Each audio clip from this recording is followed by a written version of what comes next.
Smoking gelato right now, you know what I'm talking about? Xavier, Jordan. One love the blunt. I wanna be the richest nigga in the room. Got it out the mud, ain't had no silver spoon. The realest nigga in the room. Got it out the block, I came a long way from a goon. The richest nigga in the room. The realest nigga in the room. My shit. The realest nigga in the room. The richest nigga in the room. My nigga in the room before I knew where I was at. We were catching Noble, I was on the block chasing steak. I was in the schoolhouse, had that scrap in my backpack. Teacher get on the nigga ass, fuck it, I'm skipping class. Ayy, back to the block, I'm back to the hood, it's back to that bacon, nigga. Back to the bacon. Now I ain't playing, I ride with the K, and it's all safety, nigga. The richest nigga in the room without a bank account. The realest nigga when I move, X everybody right. I ain't gotta shout, ain't gotta make no noise. I just made one phone call and hit up my boy. You know yo come through in that 2-seat. He got Vino with him, that boy got 2 hits. I just hit Lil Savage up, he blowing reefer. City got a new plug and he cheap. These Sosa just shot me a text, got what I wanted. Told him pull up, I got cash, don't do no front. I wanna be the richest nigga in the room. Got it out the mud, ain't had no silver spoon. The realest nigga in the room. Got it out the block, I came a long way from a goon. The richest nigga in the room. The realest nigga in the room. My shit. The realest nigga in the room. The richest nigga in the room. My move. The realest nigga in the room and I ain't gotta lie. Nigga crawl a can, he gotta die.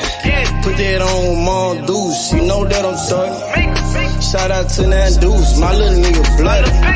Still in the mound with some folks, nigga. In my crib, niggas cut throats, nigga. You know what the bid, come and get a boat. I got gas, I got rigid, I got blow. In the summertime, I'm still serving snow. DJ for the high, I don't do the low. Can with the move if it make a profit. That boy coming brown, so we call it block. Steak props, ABM, but the team's the rock. I'm like Shaq to these youngins, I still get the blocks. All these bitches jocking, whole team fly like choppers. And we came with choppers, keep big necks just like whoppers. I wanna be the richest nigga in the room. Got it out the mud, ain't had no silver spoon. The realest nigga in the room. Got it out the block, I came a long way from a goon. The richest nigga in the room. The realest nigga in the room. My shit. The realest nigga in the room. The richest nigga in the room. My move.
Back in the day, I was getting it up.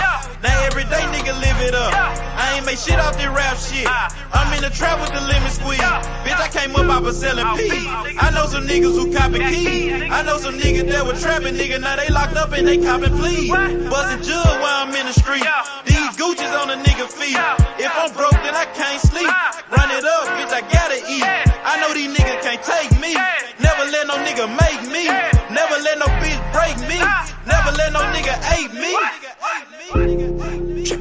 trapping, been trapping. See, all of my niggas been trapping. Serve your ass off in traffic, serve your ass without the plastic. Man, I got a house to store. Damn, my niggas been trapping. Got a 9 to 5, nigga. What you call that shit? That's trapping. Trapping. See, all of my niggas been trapping. Serve your ass off in traffic, serve your ass without the plastic. Damn. If you got a 9 to 5, what you call that shit? That's trapping. Holla Lucimo. If you need Simo. He'll make a nigga touch that jet like he Debo. You niggas saving hoes a hero, bitch. We just take money like Cheeto, bitch.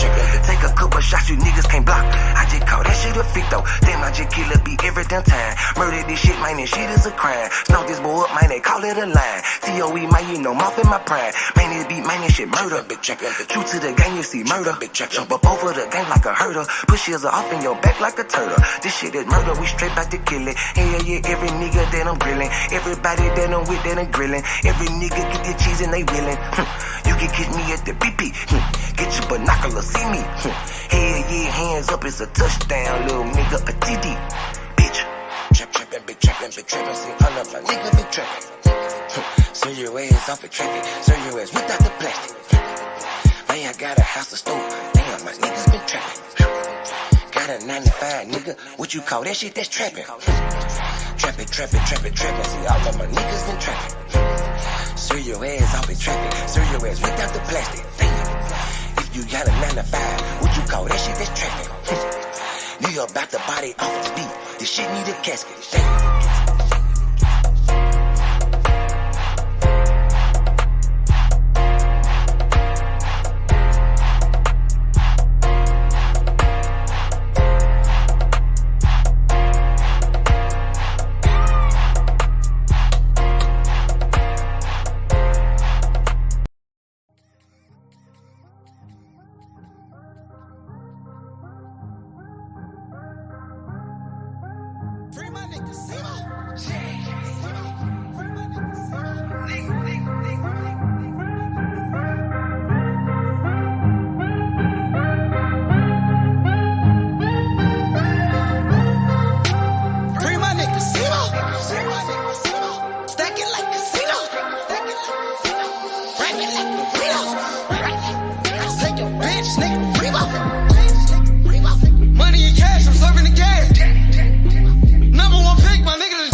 broke, man, you know what I'm saying? We gon' hustle all the way to the tippy motherfucking top. You did. Dummy. Hustle, don't stop, take time. Probably come up to the top. I'ma hustle to the top. Watch me hustle to the top. I just made a play.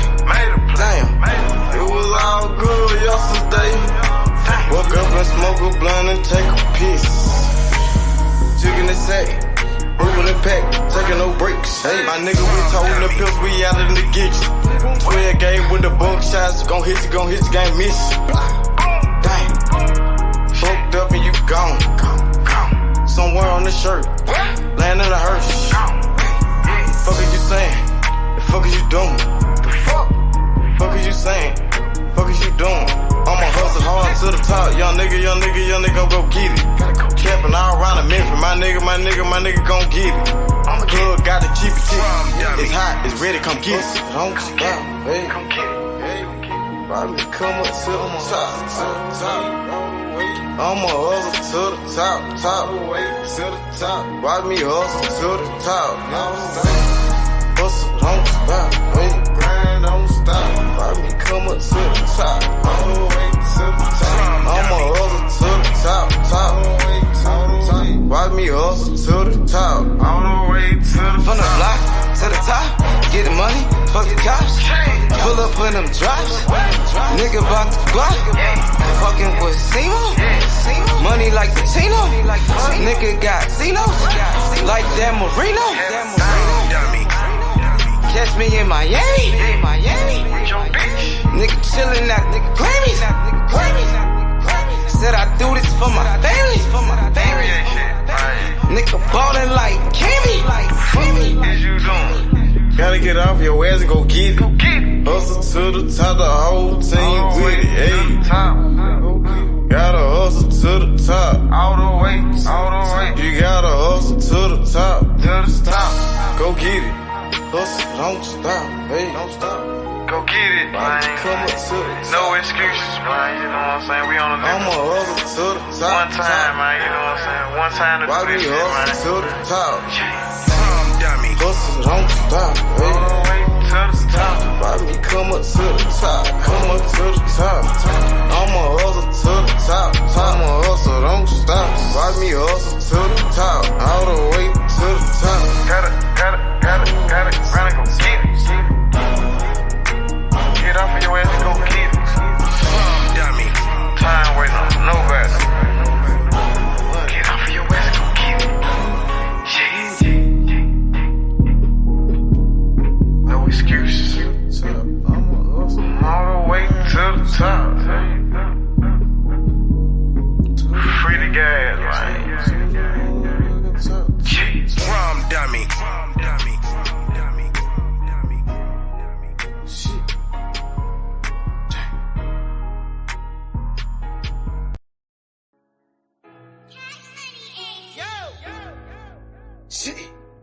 Good thing come to those who wait. Without 100% running non-stop. Ran out of pace. Pounds. Ran up out of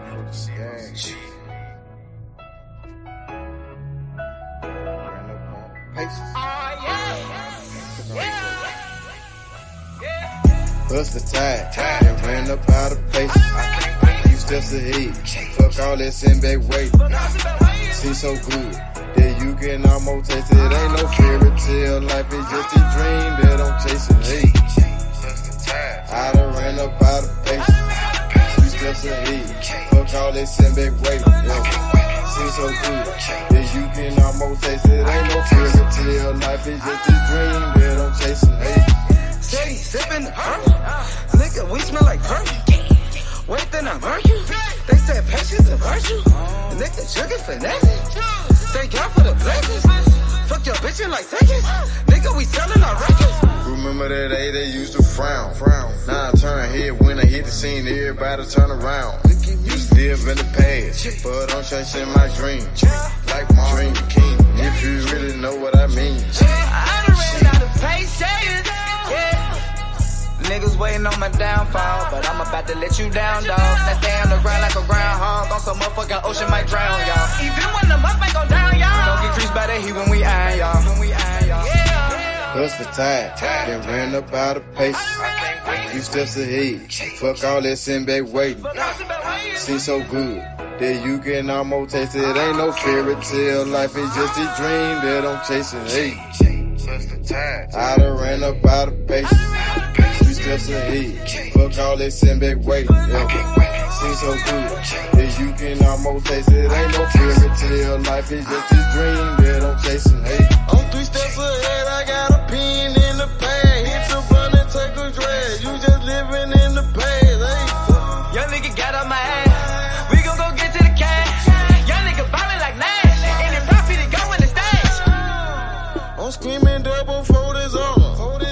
Hustle tide. I put that on my mama. And I done ran out of faces. You just sit back that way. I ain't shit. Go come to you, so you gotta go out and take it. Hey. Man, I swear to see cash in the making. Baller told me take it to the bases. Got a gun full of paint on my faces. Got a cup full of mud like a page. It ain't no fairy tale shit, it's just a dream that I'm chasing. Had to open my eyes. In real life, I had to take it. Hey, plus the tide, then ran up out of pace. Few steps ahead, fuck all that sitting back waiting. Seems so good that you can almost taste it. Ain't no fairy tale, life is just a dream that I'm chasing. Hey, I done ran up out of pace. Few steps ahead, fuck all that sitting back waiting. Never seems so good that you can almost taste it. Ain't no fairy tale, life is just a dream that I'm chasing. Hey, hey man, say man, you understand me? Real man, you know what I'm saying? Chasing my motherfucking dream, man, you know what I'm saying? Planning my work and working my motherfucking plan, man. You did. Shit. Ran up out of paces. Tired. I done ran up out of paces. Yeah, I done ran up out of paces, Shit.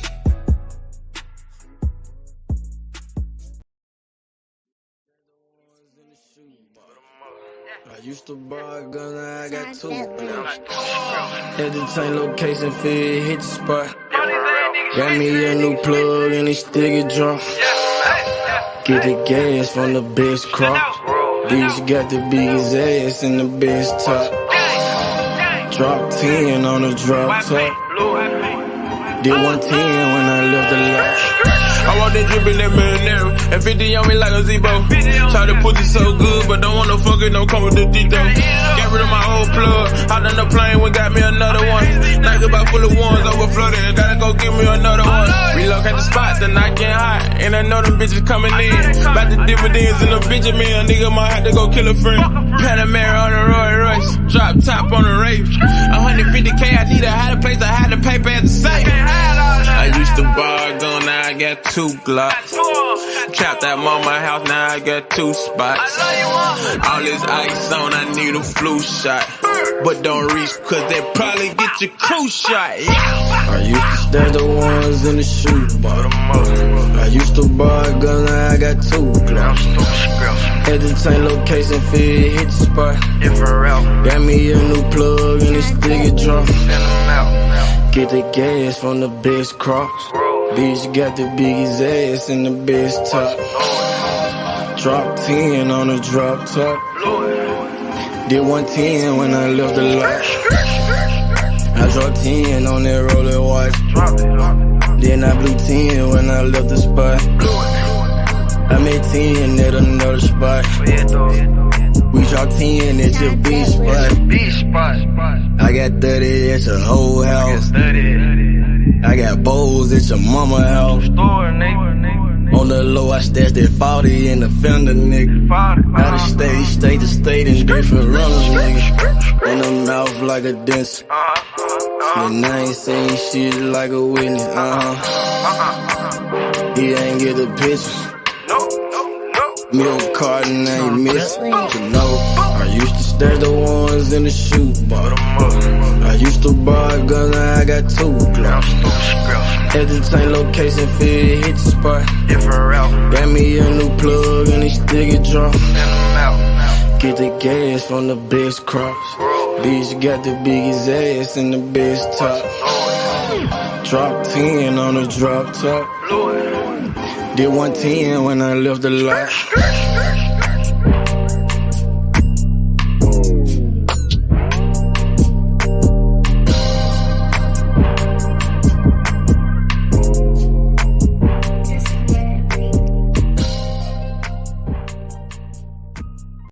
You stop a nigga like me, nigga. You never be fly as me, nigga. I used to bust down a P, nigga. Just to run up me some cheese, nigga. Listen to me when I speak, nigga. I say you hope I'm a priest, nigga. Yeah, I'm a priest to the streets, nigga. Listen to me, we gon' eat, nigga. Listen up, listen up, listen up. Pull up and hop out that Fendi truck. Flex on these bitches with no muscle. You know it blood on my Fendi buckle. Drips on my nigga, codeine in my liver. I'm smoking that fruit in my pedal like Skittles. Ballin' you niggas won't pick up my drip.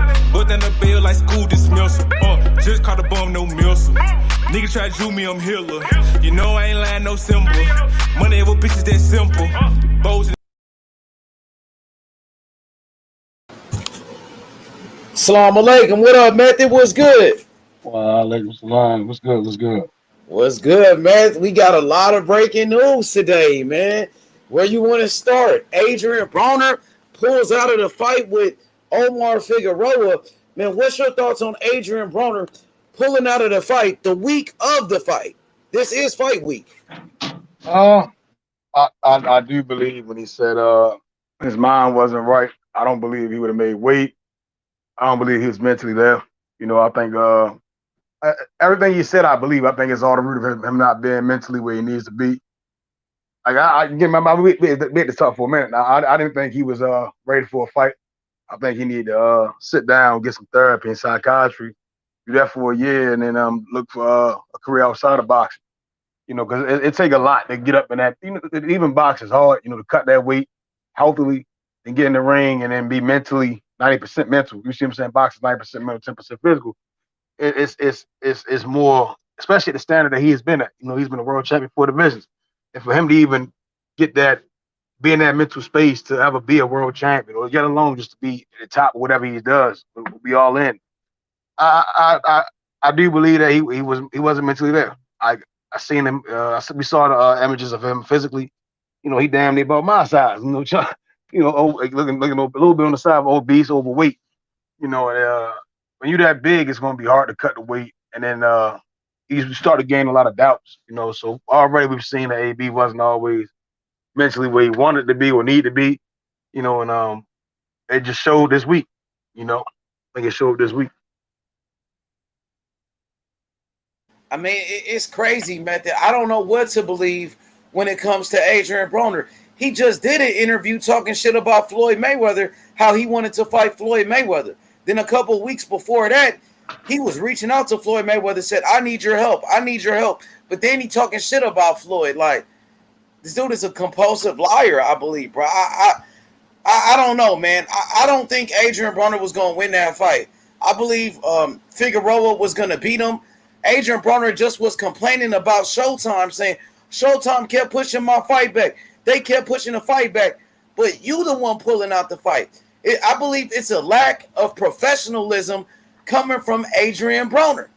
I look at him like he's a fuck up. He fucked his career up, bro. What fight did he go? Was that the Earl fight that he went to? And he was like, we saw him drunk as shit. Drunk as shit. Yep, the Ugas fight. And then and there, you know, we all should understood that he wasn't ready for no damn fight. Even though that was in April, May. You know, like if you drinking that heavy that you falling the fuck out, and I gotta carry you out the building. You ain't gonna be ready for no fight in a couple of months. You see what I'm saying? Like it's gonna take time to get that shit up out your system. You probably got an addiction to this shit. You see what I'm saying? And then we don't even know us on this shit to take it. You know, he not in a position to make any commitments to boxing, to anyone, you know. And I guess for me being around people that have been that deep down had some serious mental illnesses, you know, I personally couldn't take their word for too much until they get the necessary help. And I just think Showtime, PBC, Al Heyman and them, they need to like find someone to commit them to getting the aid he needs. and stop. Just at the end of the day, that money gonna be there. And if he not doing his job, if he not meeting their expectations, and if they really rock with him, help him get the help he needs so that he can transition out of boxing, out the ring. But see, the thing, Method, is that Al Heyman, PBC, Showtime, Floyd Mayweather been trying to help this man for years. You can't help somebody that don't listen. He don't listen. I remember when Adrian Broner was talking about committing suicide, killing himself, and Floyd Mayweather flew him out. Floyd Mayweather sent his private jet to go pick him up and try to help this guy. But then he turns around and starts talking shit about Floyd Mayweather, disrespecting Floyd Mayweather. How could you help somebody that don't listen, Method? Right. All right. So whenever a person says a statement like that, like they want to commit suicide, they need to be committed to a psych ward. You get what I'm saying? Like it's like it ain't. That's not something to. Let's say if he was serious or not serious. Once it comes out your mouth, they have to commit you. You see what I'm saying? Because you thinking about hurting someone or yourself.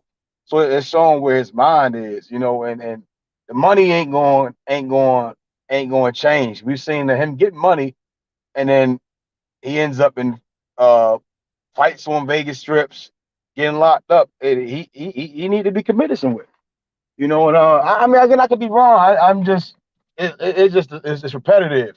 So when motherfucker show you who he is, you gotta believe him. He's showing me that he's a man that's dealing with a lot of mental issues.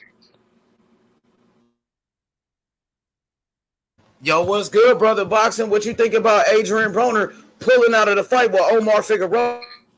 Hey, my prayers go out to Adrian Broner. Mental health is really serious, but he been like doing this shit. He had to take fights real serious. Been drunken, hanging around women and stuff like that. Partying club, going on rap tours with T.I. and Rick Ross back in the day. Like, this dude has always been doing this, bro. So, like, do I feel sorry for him? They tried against him. Floyd Mayweather tried to fly him out. It's like enough is enough.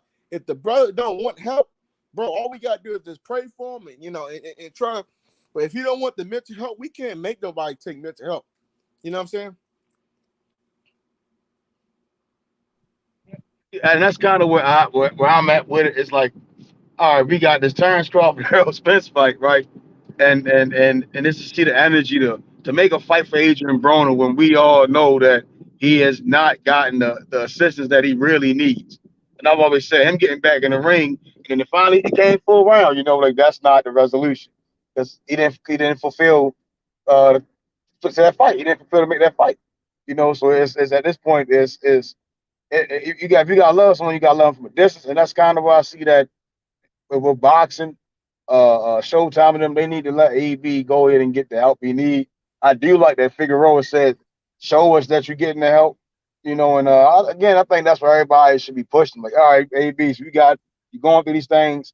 We want to, if you need for somebody to take you to this motherfucker and hold your hand through the situation, Figueroa said, show them, go get that guy in But there, see, man. the problem is, Method, that boxing don't have it.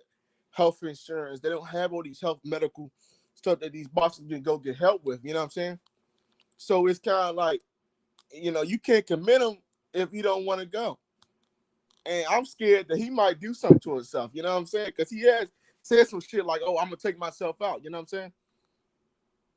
Right. I mean, and that's what I'm saying. I mean, you can be committed. Somebody can, like, once you say you're gonna commit suicide, they supposed to take snatch you up.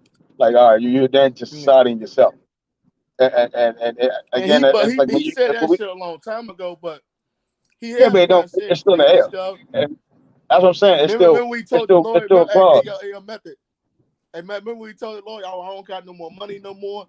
I don't got this no more." It's like, bruh, he been living that crazy lifestyle for a while. AB slowing down, man. He 32 years old, but he got a body of a 50-year-old man, bro. Yeah. I mean, it's I don't think 'cause again, my hit for me is that when you have a faction of boxing, they laughing at the shit, or fans laughing at the shit, or cause again, I think his situation is totally different from Ryan Garcia, right? Because that's what immediately I've seen a lot of people trying to correlate together, and I'm like, well, Ryan was like It's kind of different. It was weird timing. You know, it was similar as far as like saying a lot of things and not committing to them. You know, but then it's like, but we seen Ryan still living that same lifestyle. Right, Yeah, whereas like we with see him he going was on he was kind of vacation. he was making weight.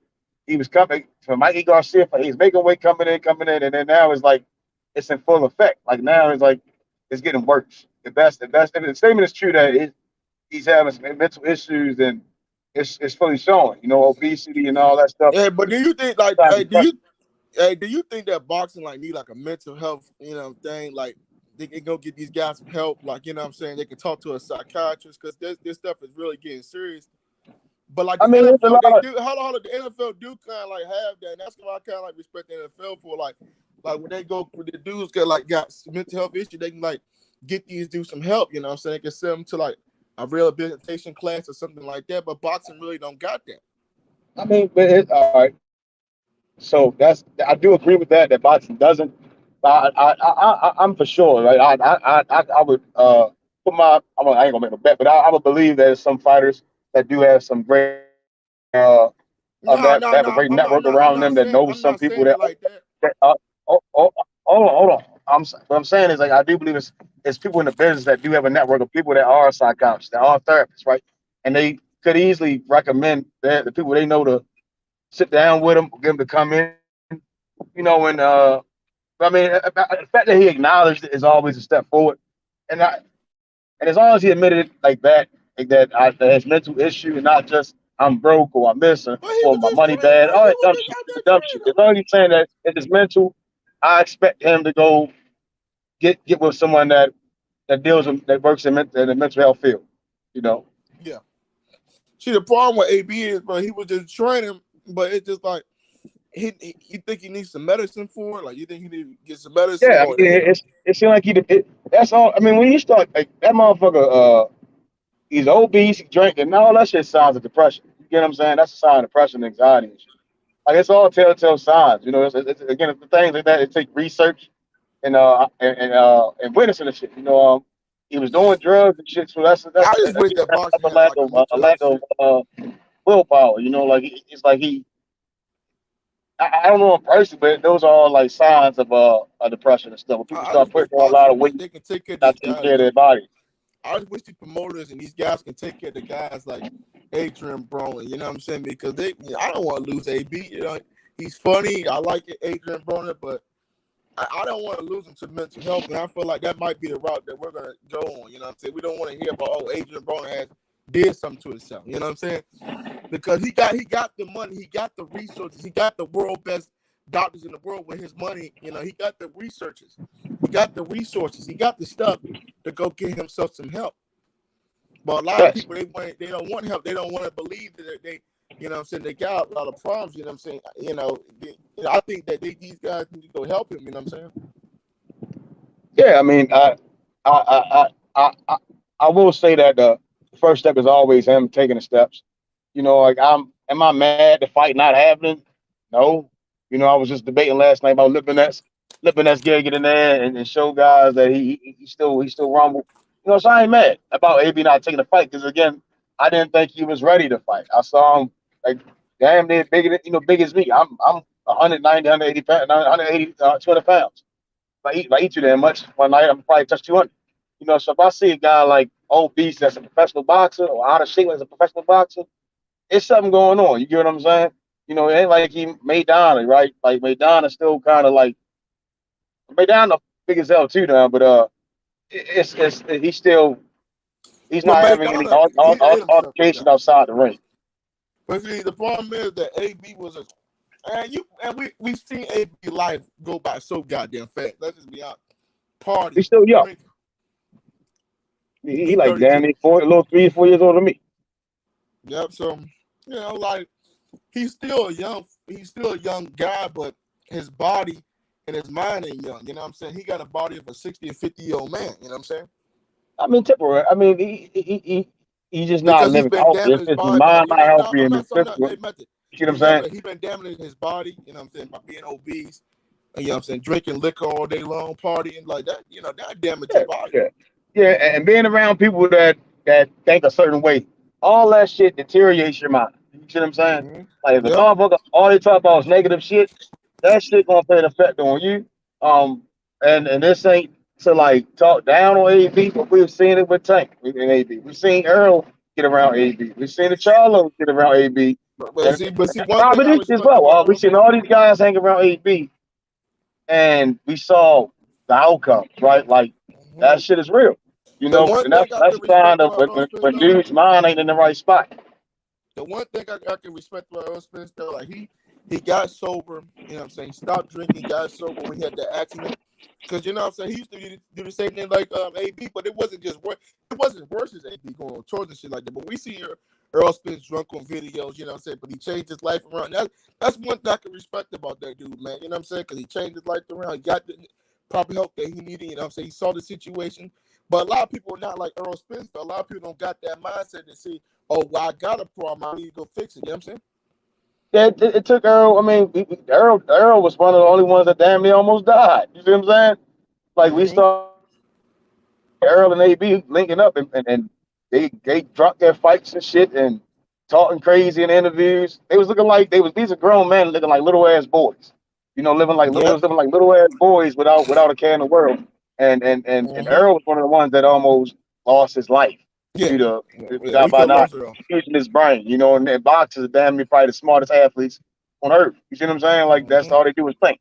You know, so that was a sign right there again that when your mind not right, you make terrible decisions and you don't take care of your body. You put your body in jeopardy. Strong mind, a strong body, and that sure as Yep. hell wasn't what AB was living as, and it affected the guys around him imitating that shit. Mm-hmm. Well, at least Earl got some help that he deserved. You know what I'm saying? Maybe he, you know what Right, I'm saying? right. Maybe he went to a rehabilitation class because Oscar De La Hoya, you know what I'm saying? Oscar De La Hoya got a drinking problem. You know what I'm saying? They had to take him to a rehabilitation class. So, you know what I'm saying? So it's a lot of these dudes, a lot of these fighters that go to these rehabilitation classes that we don't even know about. They drinking problems because they've been hit in the head so many times. They've been knocked out before. They've been almost killed in the ring. You know what I'm saying? And it Yeah, takes a lot for these dudes. I mean, That's why he generally fought that. alcohol when you drink alcohol it numbs the shit out you. You see what I'm saying? Yeah. So and it's Mm-hmm. legal. So again, that's why you gotta have discipline not to drink at all. You get what I'm saying? I Yeah, can but how you understand feel? it. Do you I think? can Hey, understand Matt, I it. got You a know, question for you you, come bro. from a good sparring lesson. I mean, sparring session, and you take a sip. You all right? My knees ain't hurting too much bad as it was earlier. You know, I can lay down. You know, but that's a placebo. Hey, That's Matt, really a I placebo. got It a ain't really question for working. you, bro. I got a question for you. Do you think that CTE is in boxing? Say that again. Do you think that CTE is in boxing? Do you think that we need to start I talking think about it more? I think that may be genetics as well. I mean, it's a lot of I can't say there's a lot of fighters that I see that have been in a lot of wars that speak clear. Like Ray Leonard took a lot of crazy ass shots, Mm-hmm. right?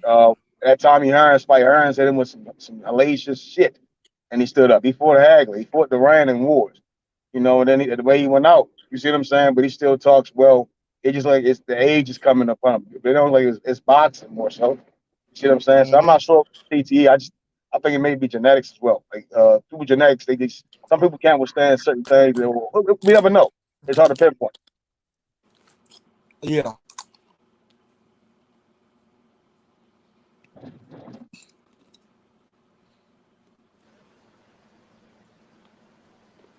I think AB is full of shit, bro. Like I gotta be honest about this situation. I think AB is a liar. He just did an interview with Showtime talking about how he's been training him for so fucking long. So if you've been training for so long, like you've been saying, why you out of shape? Why you can't make weight? I All right. think AB been overhyped. I feel like AB is somewhat of a hype job in a way. I'm fed up with Adrian Broner and his bullshit, man. At this point, bro, they gave you a fight. They giving you a chance to make money, but you don't want to fight. He might as well just retire from the sport of boxing, bro. He only fought one time in the past, what, 3 years or 4 years? He fought Santiago before Santiago was Manny Pacquiao. That was a long ass time ago, and I thought he lost that fight to Santiago.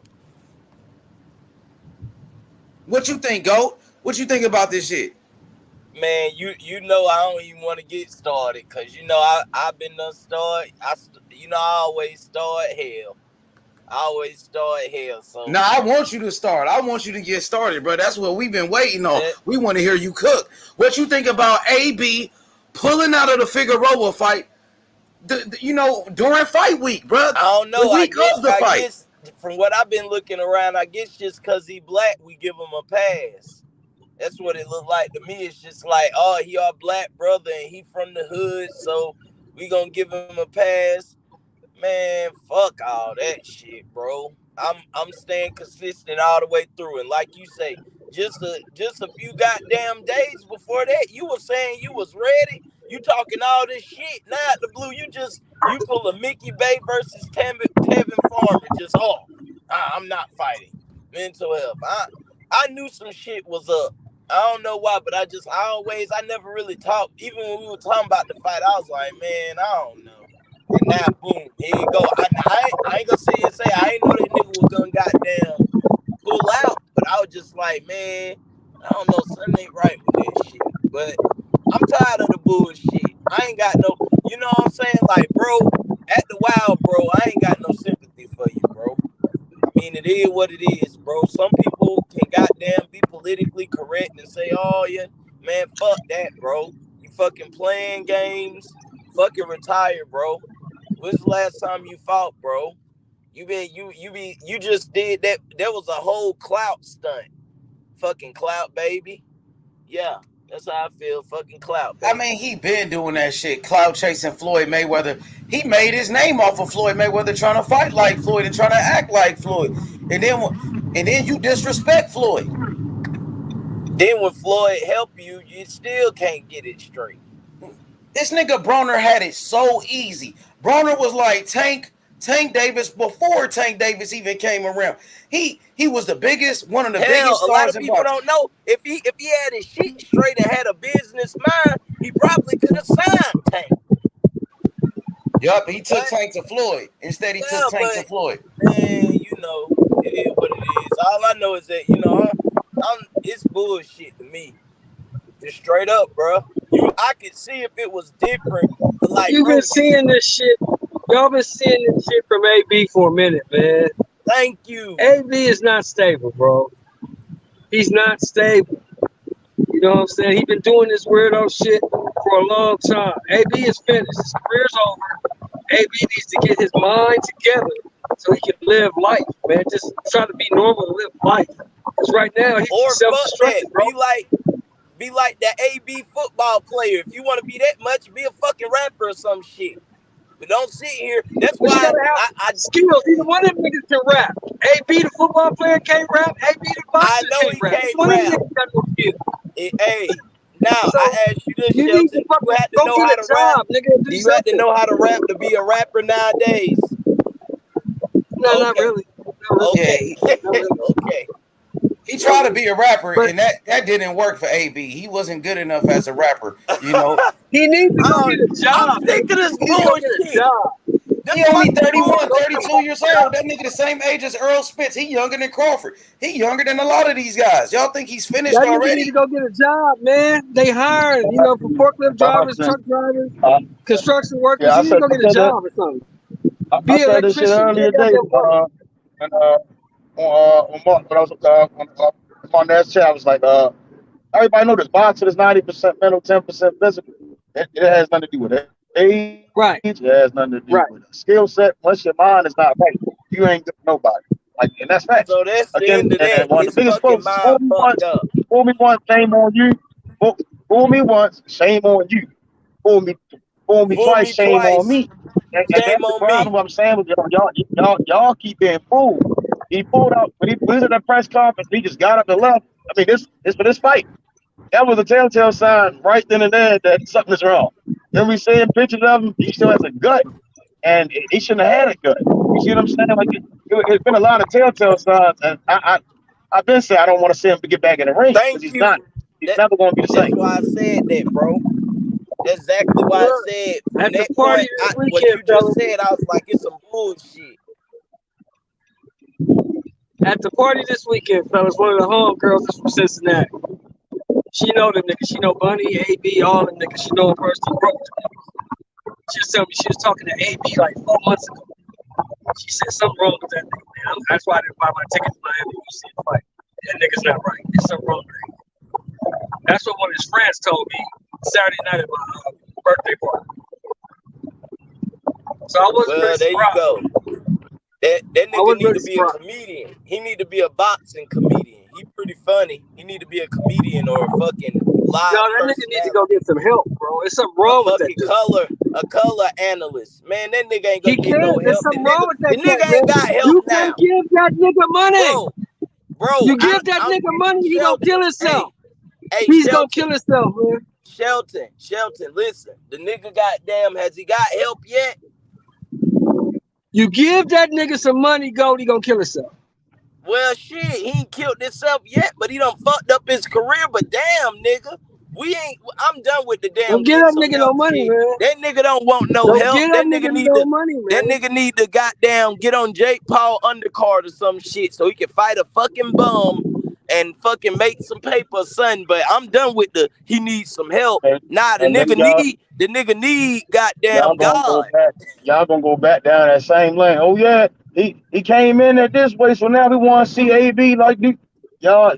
No, he need to stop boxing. Y'all the main nigga, especially you, go talking about AB still got it. You the main nigga talking about AB still got it. That nigga ain't got shit but a damn mental health issue. Yeah, he gotta get. He needs some help, man. Something wrong with the dude, man. Look, man, I'ma eat. I'ma let y'all partake in this bullshit. I'ma eat and I'll be back.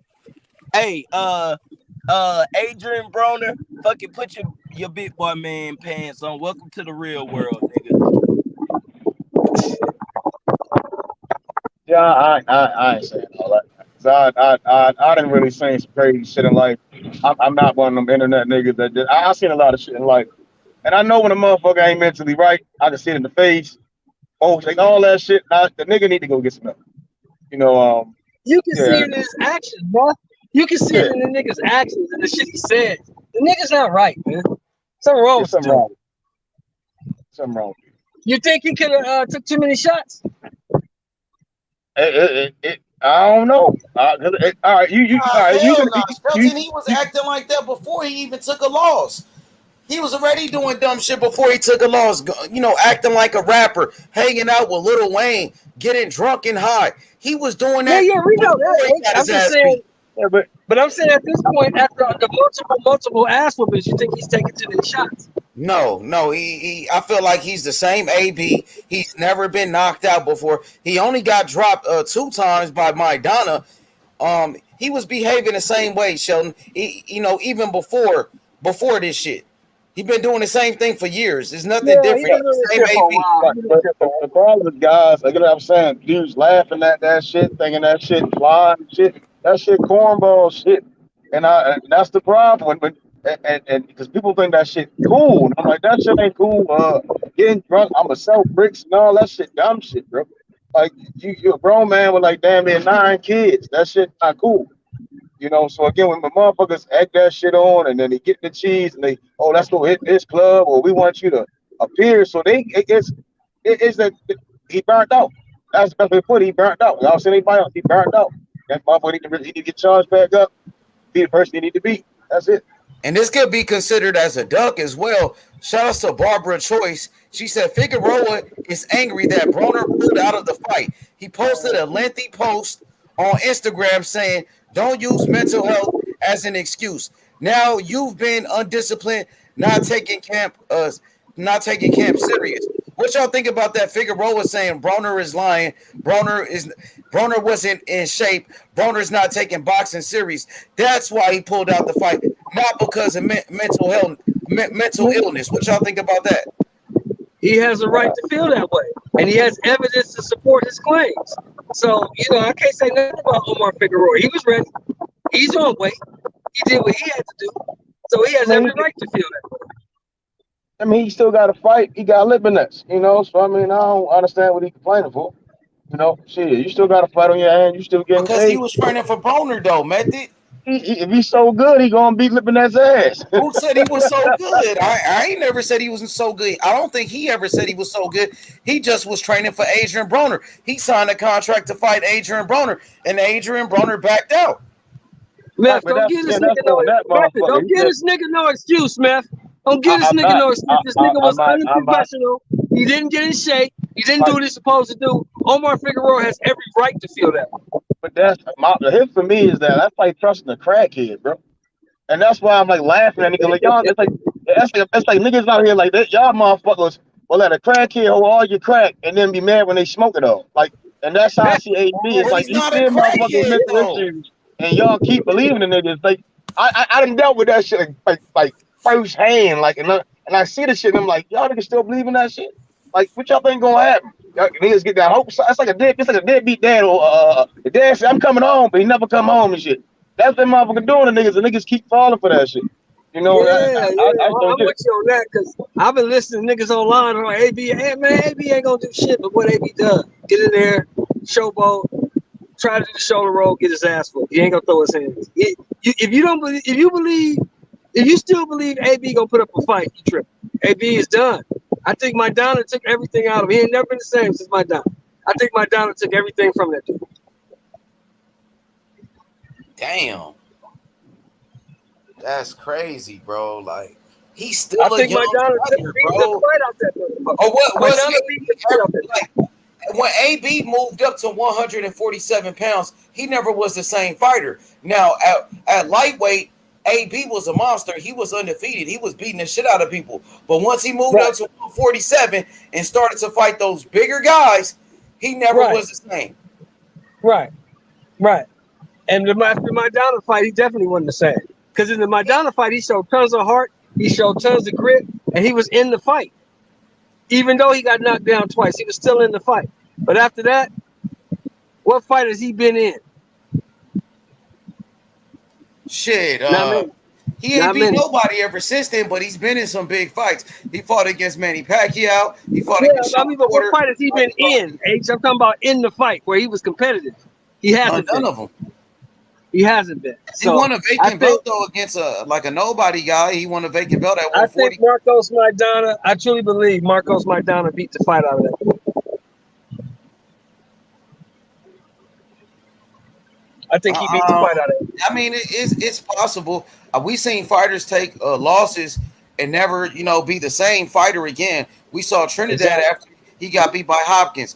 He never was the same. We seen Kelly Pavlik after he got beat by Bernard Hopkins. He never was the same fighter. Even Prince Nassim Hamed, once he got beat by Marco Antonio Barrera, he wasn't the same. Kovalev. Right. Yep, Kovalev wasn't the same after he got beat by Andre Ward. He wasn't the same. What about T.O.? You think T.O. would ever be the same after losing to Kambosos? No. He was getting touched up, I heard, Saturday night. Am I right or wrong? Shit. He put the hands on him. Wrong? He's putting the hands on him. I said, oh, boy was touching him. Yeah, that's facts. He was getting hit. Yeah, if that would have been a Regis or somebody decent, he might have been in trouble. And what y'all think about Anthony Joshua? He made a comment today. He said that he didn't want to hurt Usyk in the first fight. What does that sound like to y'all? He said crazy. This is what he exactly said. He said it sounds crazy, but I'm not going to lie. My objective was never to hurt him. Bullshit. Yeah, he lying. He ain't know what to do with that guy. How you gonna go into a heavyweight championship fight talking about you didn't want to hurt? Get the fuck out of here, nigga. Stop lying. Now you insult my intelligence. See, that's the shit that pissed me off. Now you're trying to insult my fucking intelligence.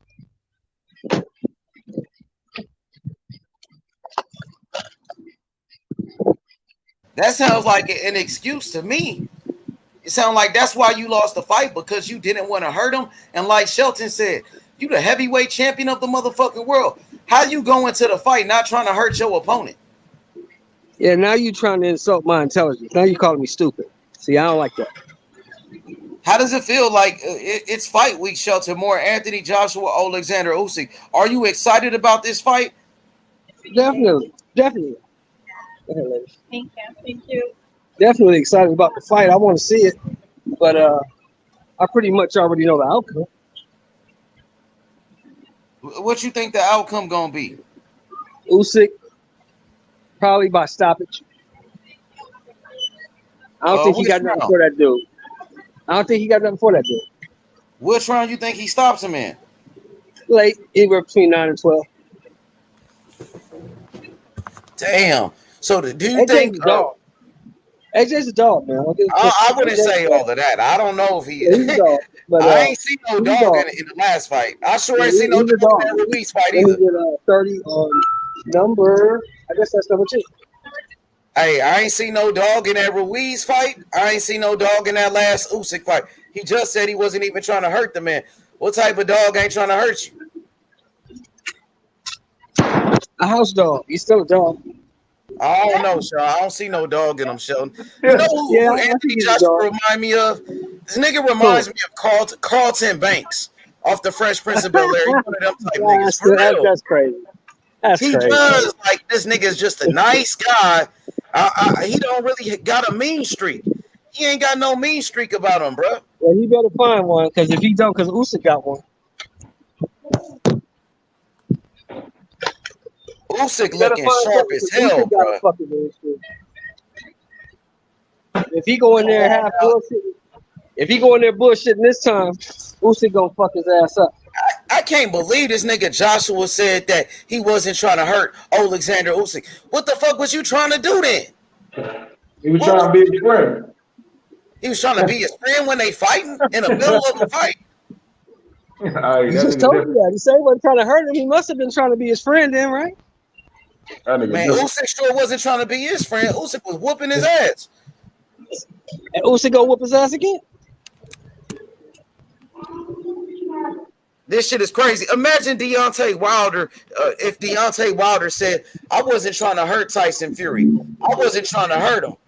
Everybody would have jumped on it. Everybody would have had something to say about Wilder. But this motherfucker, Anthony Joshua, he can say, oh, I'm not trying to hurt Usyk. He can make every excuse in the game. No, well, really, they jumped on Wilder. Remember, they jumped all over Wilder anyway when he said he wanted the body. Everybody just jumped on him and crucified him. You remember that? Yeah, it's like boxing fans, they pick and choose which fighter they want to criticize. But you can keep the same energy with Anthony Joshua after all the goddamn excuses he made. After that Andy Ruiz fight, that man quit in that fight with Andy Ruiz. Sheldon, what was the dog at? He spit his mouthpiece out. He didn't let his nuts hang. He didn't try to fight to the death. Nah, he wanted a way out. He was looking for a way out. He just like my boy Earl. Earl say, shit, I ain't dying for this shit. I got kids. Yeah, but when we ain't seen Earl quit before, now Deontay Wilder. We never seen Earl quit. We never seen Earl quit. We never seen Wilder quit. We seen AJ quit. He did quit in that Ruiz fight. He did quit. I can't deny that. He quit. One thing about Wilder, he Wilder, get his ass whipped anyway. He went down 4 times. Wilder was willing to go out on his shield. Deontay Wilder was mad at his trainer for stopping the fight because he wanted to fight to the death. Everybody ain't built like that, H. Everybody ain't built like that. You can't get mad at motherfuckers. AJ definitely ain't one of them, Shelton Moore. He's not one of those guys, man. Yeah, he ain't built like that. Not like them dudes, no. So I'm trying to see, where is that dog that you're talking about? He's a dog because he's physically imposing. He has the tools. He just don't have the mindset. If he had the mindset, he'd be dangerous. How many people you know that's physically imposing, but they not a dog? I know a couple.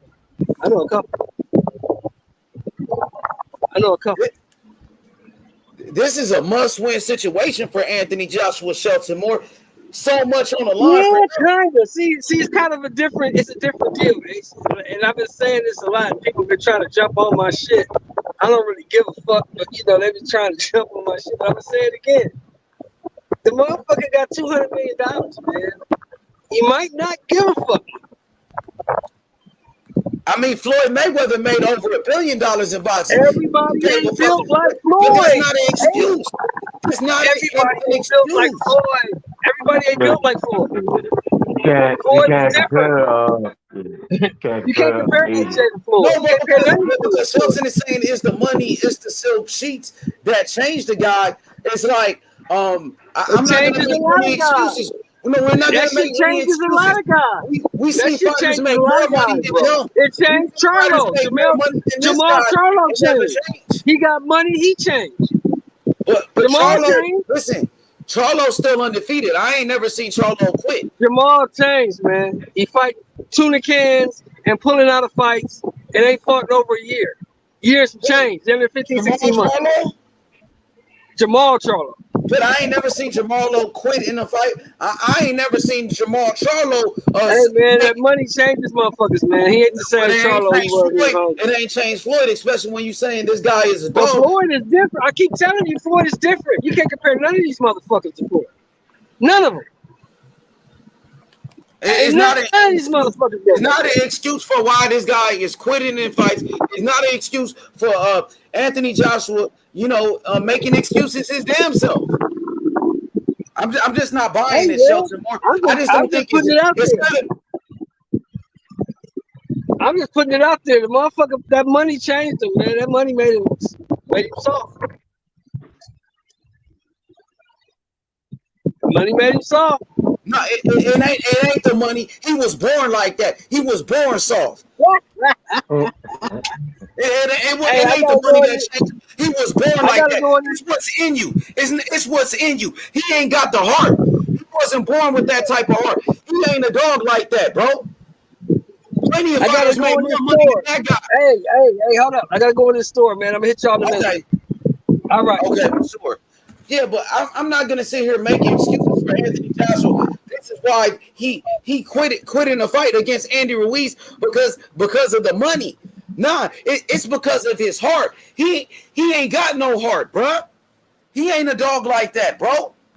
He's not. Floyd Mayweather made way more money than this guy, but it never changed Floyd Mayweather. Floyd Mayweather, he was a hard worker. He was dedicated to the sport of boxing. We got to stop making excuses for Anthony Joshua. Just works like Floyd, but it's rare we're going to see guys today that's not entitled. I mean, again, Floyd was undefeated. AJ took that loss, and that might be it. He stopped giving a fuck. Exactly. I don't know. Matthew, you think this is the biggest fight of the year? Anthony Joshua and Usyk, the rematch. Would you say is the biggest fight of 2022? Damn. Shit. What else we got? No, I don't know. I don't know. I don't know. I don't think so. It's up there. It's probably top 5. Oh shit, Matthew! Breaking news. My boy Chris, he said Tank just called Adrian Broner a bitch. Wow. Damn. So Tank is even fed up with this nigga, bruh. What you think about Tank calling Adrian Broner a bitch? Hey, yeah, he know that motherfucker. I don't know that motherfucker. Hey, he got a reason why he said that shit. They hung out with each other. Damn. Hey, you think that's a possible fight in the future? Adrian Broner and Tank Davis? You think they can fight each other possibly next? No, he just pulled out of a fight. Why would I want to see AB in the ring?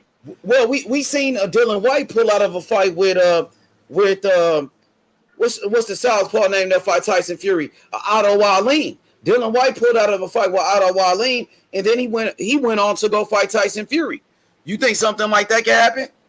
No, I mean, no. You talking about weight cutting and then no, AB didn't show he need help. And boxing ain't where he want to be. Yeah, I don't know how to see it. Fuck that. Dang. Hey, Chris said boxers got to stop using mental health shit to get out of stuff. Yo, bitch. He said, yo ass a bitch. That's what Tank said. Damn. This nigga Tank said that? He said boxers got to stop using mental health shit to get out of stuff. Yo ass just a bitch. That's what Tank said about AB. Now I want to see Tank versus AB, bro. Tank talking like that. I want to see Tank beat his ass, bro. No. I mean, it's over. You don't think that'll be a big fight? I wouldn't buy it though. I wouldn't want to see it. because it's not as it don't. It's like the Carter Ben Eubank shit. I don't care to see it. You know, AB. No, man. Hey, no, I don't want to see AB in the ring. Like it's he had his course. You know, I think that ship is sailed. You know, Tank doing what he's supposed to be doing, and that's what I want to see. You know, not with no AB. No, hell no. Fuck that.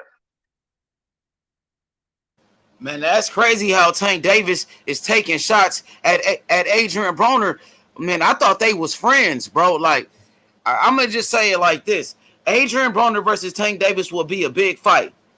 It'll be a big fight. But would Tank Davis get any credit for beating Adrian Broner? Adrian Broner has a lot of accolades. 4-division world champion. You know what I mean? A former pound for pound type of fighter, and he does got a big name. And Tank does need an opponent. Haney's fighting Cambosis. Loma's taking a tune-up fight. Ryan Garcia's ducking Tank. Who else is Tank gonna fight? You got Pitbull Isaac Cruz. He got a fight in September. So Tank needs a fight. Adrian Broner just backed out of the fight with Figueroa. Could we possibly see Adrian Broner and Tank Davis? But Method said he don't want to see that fight. Hell no. Hell no. If he pull out this fight, then it's an expectation that he might pull out of that fight. Not coming weight. Anything can happen. He'll get more money with Broner. I mean, with fighting Tank, on pay-per-view. Him and Tank will be a pay-per-view fight. I don't see how they can sell it. You see what I'm saying? He just pulled out a fight. Friends, bro. Like friends turn into foes. You know what I mean? That's like Rocky versus Tommy Gunn type shit. You got the veteran and Adrian Broner versus the young fighter Tank Davis. You know, friends turn to enemies. Yeah, but them guys are taking boxing serious. So imagine a press conference with Tank and fucking AB. If Tank and Rolly was a big fight, you know Tank and Adrian Broner will be a bigger fight.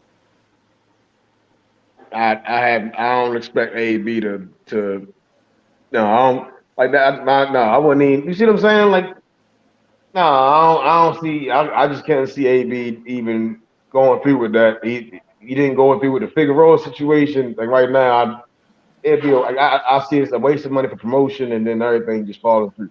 You see what I'm saying? I just can't see that shit playing out. I think Adrian Broner didn't believe in himself. Adrian Broner, he knew he couldn't beat Figueroa, and that would have been a bad look. If AB would have lost to somebody like Figueroa, man, he really would have been done then. People really would have said he was damaged goods. They really would have said he needed to retire. You know, because when you look at his resume, AB has only lost to Marcos Maidana, Manny Pacquiao, Sean Porter, Mikey Garcia, former champions. You know what I mean? So I don't think AB wanted to lose to Figueroa. I think that's what it was, man. Yeah, I disagree with Lil Penny saying like mental illness is overrated. Like we live in a different time. Like a lot of y'all motherfuckers is retarded, and I tell you all the time when I come to these panels. But again, my motherfuckers don't smell their own shit is the problem. You see what I'm saying? And that's but that's a problem. Again, it's the teacher's own. Because a lot of people don't understand they got something wrong with them. Again, I don't know a lot of people personally, but if I talk to a lot of people, it's like something wrong with you. You get what I'm saying? But it's again, I think something wrong with AB. I mean, he has fought Pacquiao, he has fought McDonald. I can't call AB a bitch. You get what I'm saying? I don't know.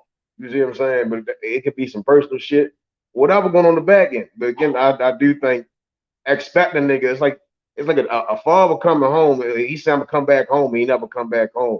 You know, I'm not putting no expectations in a nigga that's showing who he is.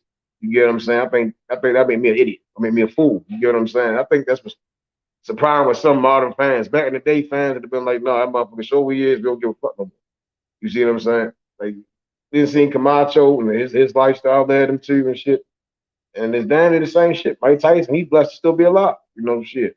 And nigga AB is like a couple decisions away from ODing somewhere. Yeah, man, I think Adrian Broner is full of shit, man. I ain't gonna lie. I was an Adrian Broner fan at first, but Adrian Broner, he let me down so many different fucking times. The first time AB let me down was against Marcos Maidana. But like Method said, he showed a lot of heart in that fight.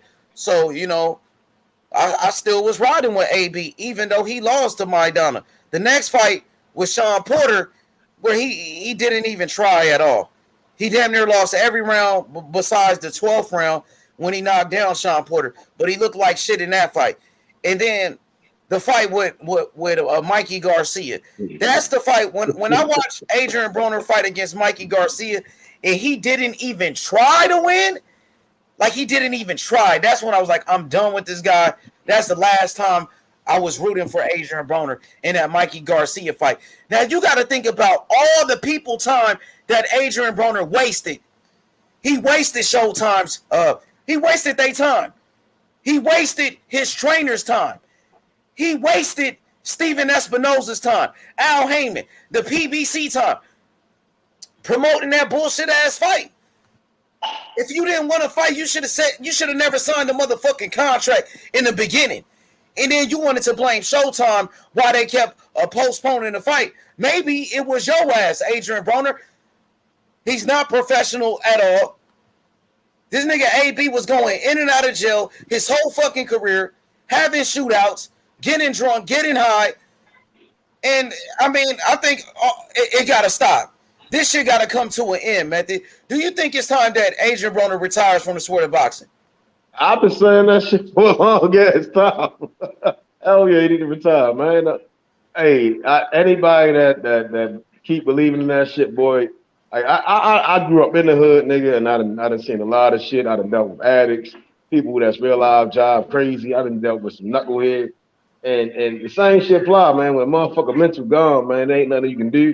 That motherfucker need to get some help. Boxing ain't it for him right now. Y'all still believe that he can still do anything?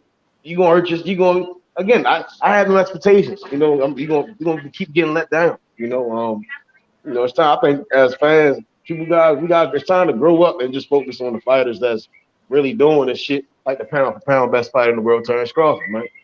Get behind guys like that. Stop championing dumb shit in the world. Stop championing the dumb negative shit that's terrible for niggas and black people, and start championing black men that's doing the right thing in this world. And then we'll probably see better fighters. Yo, what's good, Jonathan Simon? What you think about Adrian Broner pulling out of the fight with Omar Figueroa? Man, that's so disappointing, man. And for years, Showtime and the PBC, even that little while with Fox, they've been over backwards for this man in his career, man. And it didn't surprise me that he would have done that, but man, on the eve of the fight, you know what I'm saying? If you'd have pulled out with like an injury, instead of like a major injury in training or sparring or something, when he used the mental health issue and stuff like that, because that's a serious thing in this country. There's a serious thing going around, mental health. My daughter, she deals with mental health issues and stuff like that. But when you use that flagrantly as an excuse, I just listened to a video he was in last week. He sounded fine to me. Talking about he want to fight Floyd Mayweather. That's the biggest fight. He sounded fine to me in that video. He didn't sound like he had any issues. Man, it just put a damper, man, on everything, man. You know what I'm saying? Yeah, just unbelievable, man. I'm just out of words.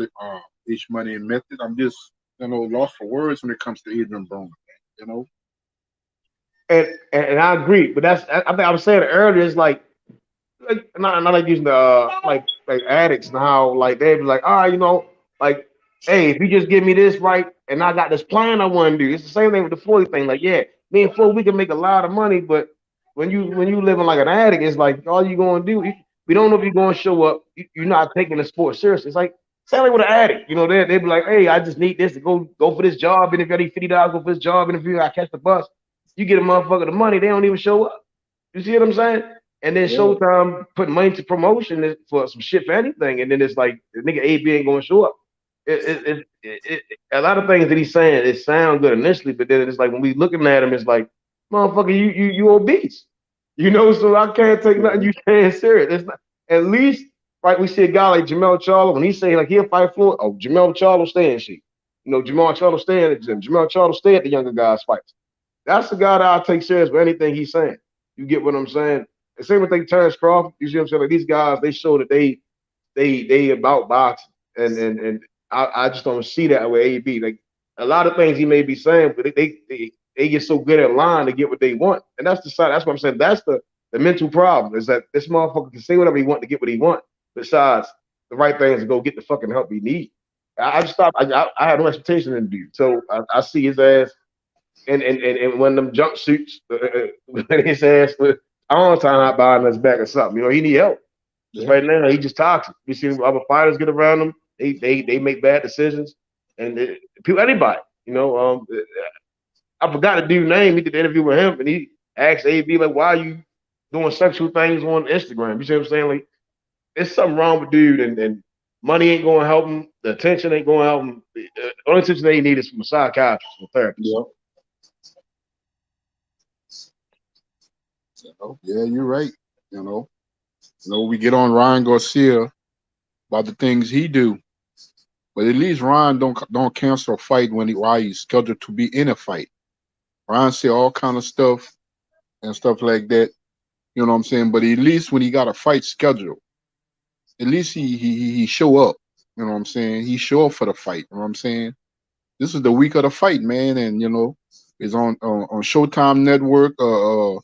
Nice card and everything, man. You the main event. Like I said, I just don't get it. You know what I'm saying?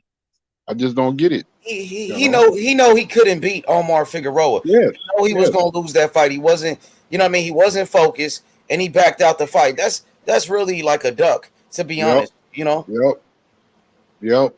And he purposely never got in shape, purposely never got whatever the contracted weight they were gonna fight in. He purposely did that, man. And like, man, he's a fucking idiot, bro. Like, I remember just last Saturday, he was supposed to be on Kevin Cunningham a podcast, and he didn't even show up to the interview with Coach Kevin Cunningham on Kevin Cunningham's YouTube channel. That's a sign of a motherfucker that ain't. That's why I use the deadbeat dad shit, man. Hey, I'm gonna come on home. I'm going to the store real quick, or addict. Hey, I'm gonna go do this, and they go off and fuck off. The motherfucker did the interview, that first interview. He said, "I'm ready to go. Why am I interviewed? Why am I interviewed? Why we doing the conference online?" He tried to blame that was a sign right there that he was going dip.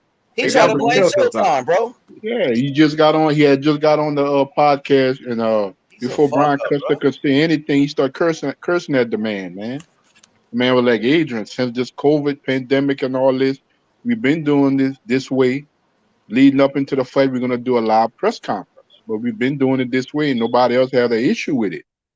He started cursing the man and this and that, and cursing Showtime.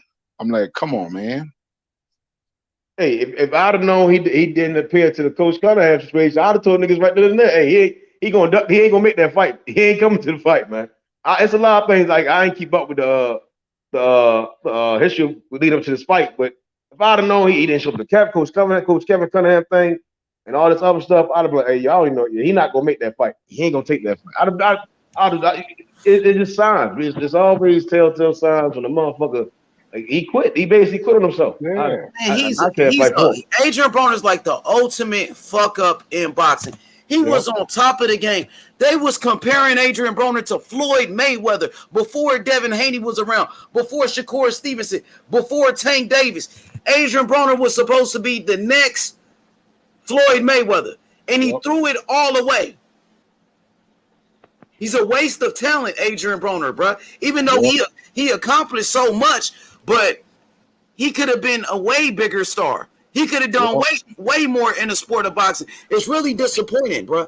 He's so hard-headed, he don't listen to anybody. Floyd Mayweather tried to help his ass for years, but he wouldn't listen to Floyd Mayweather, bro. That's what I'm happy that Tank Davis separated himself from Adrian Broner, bro.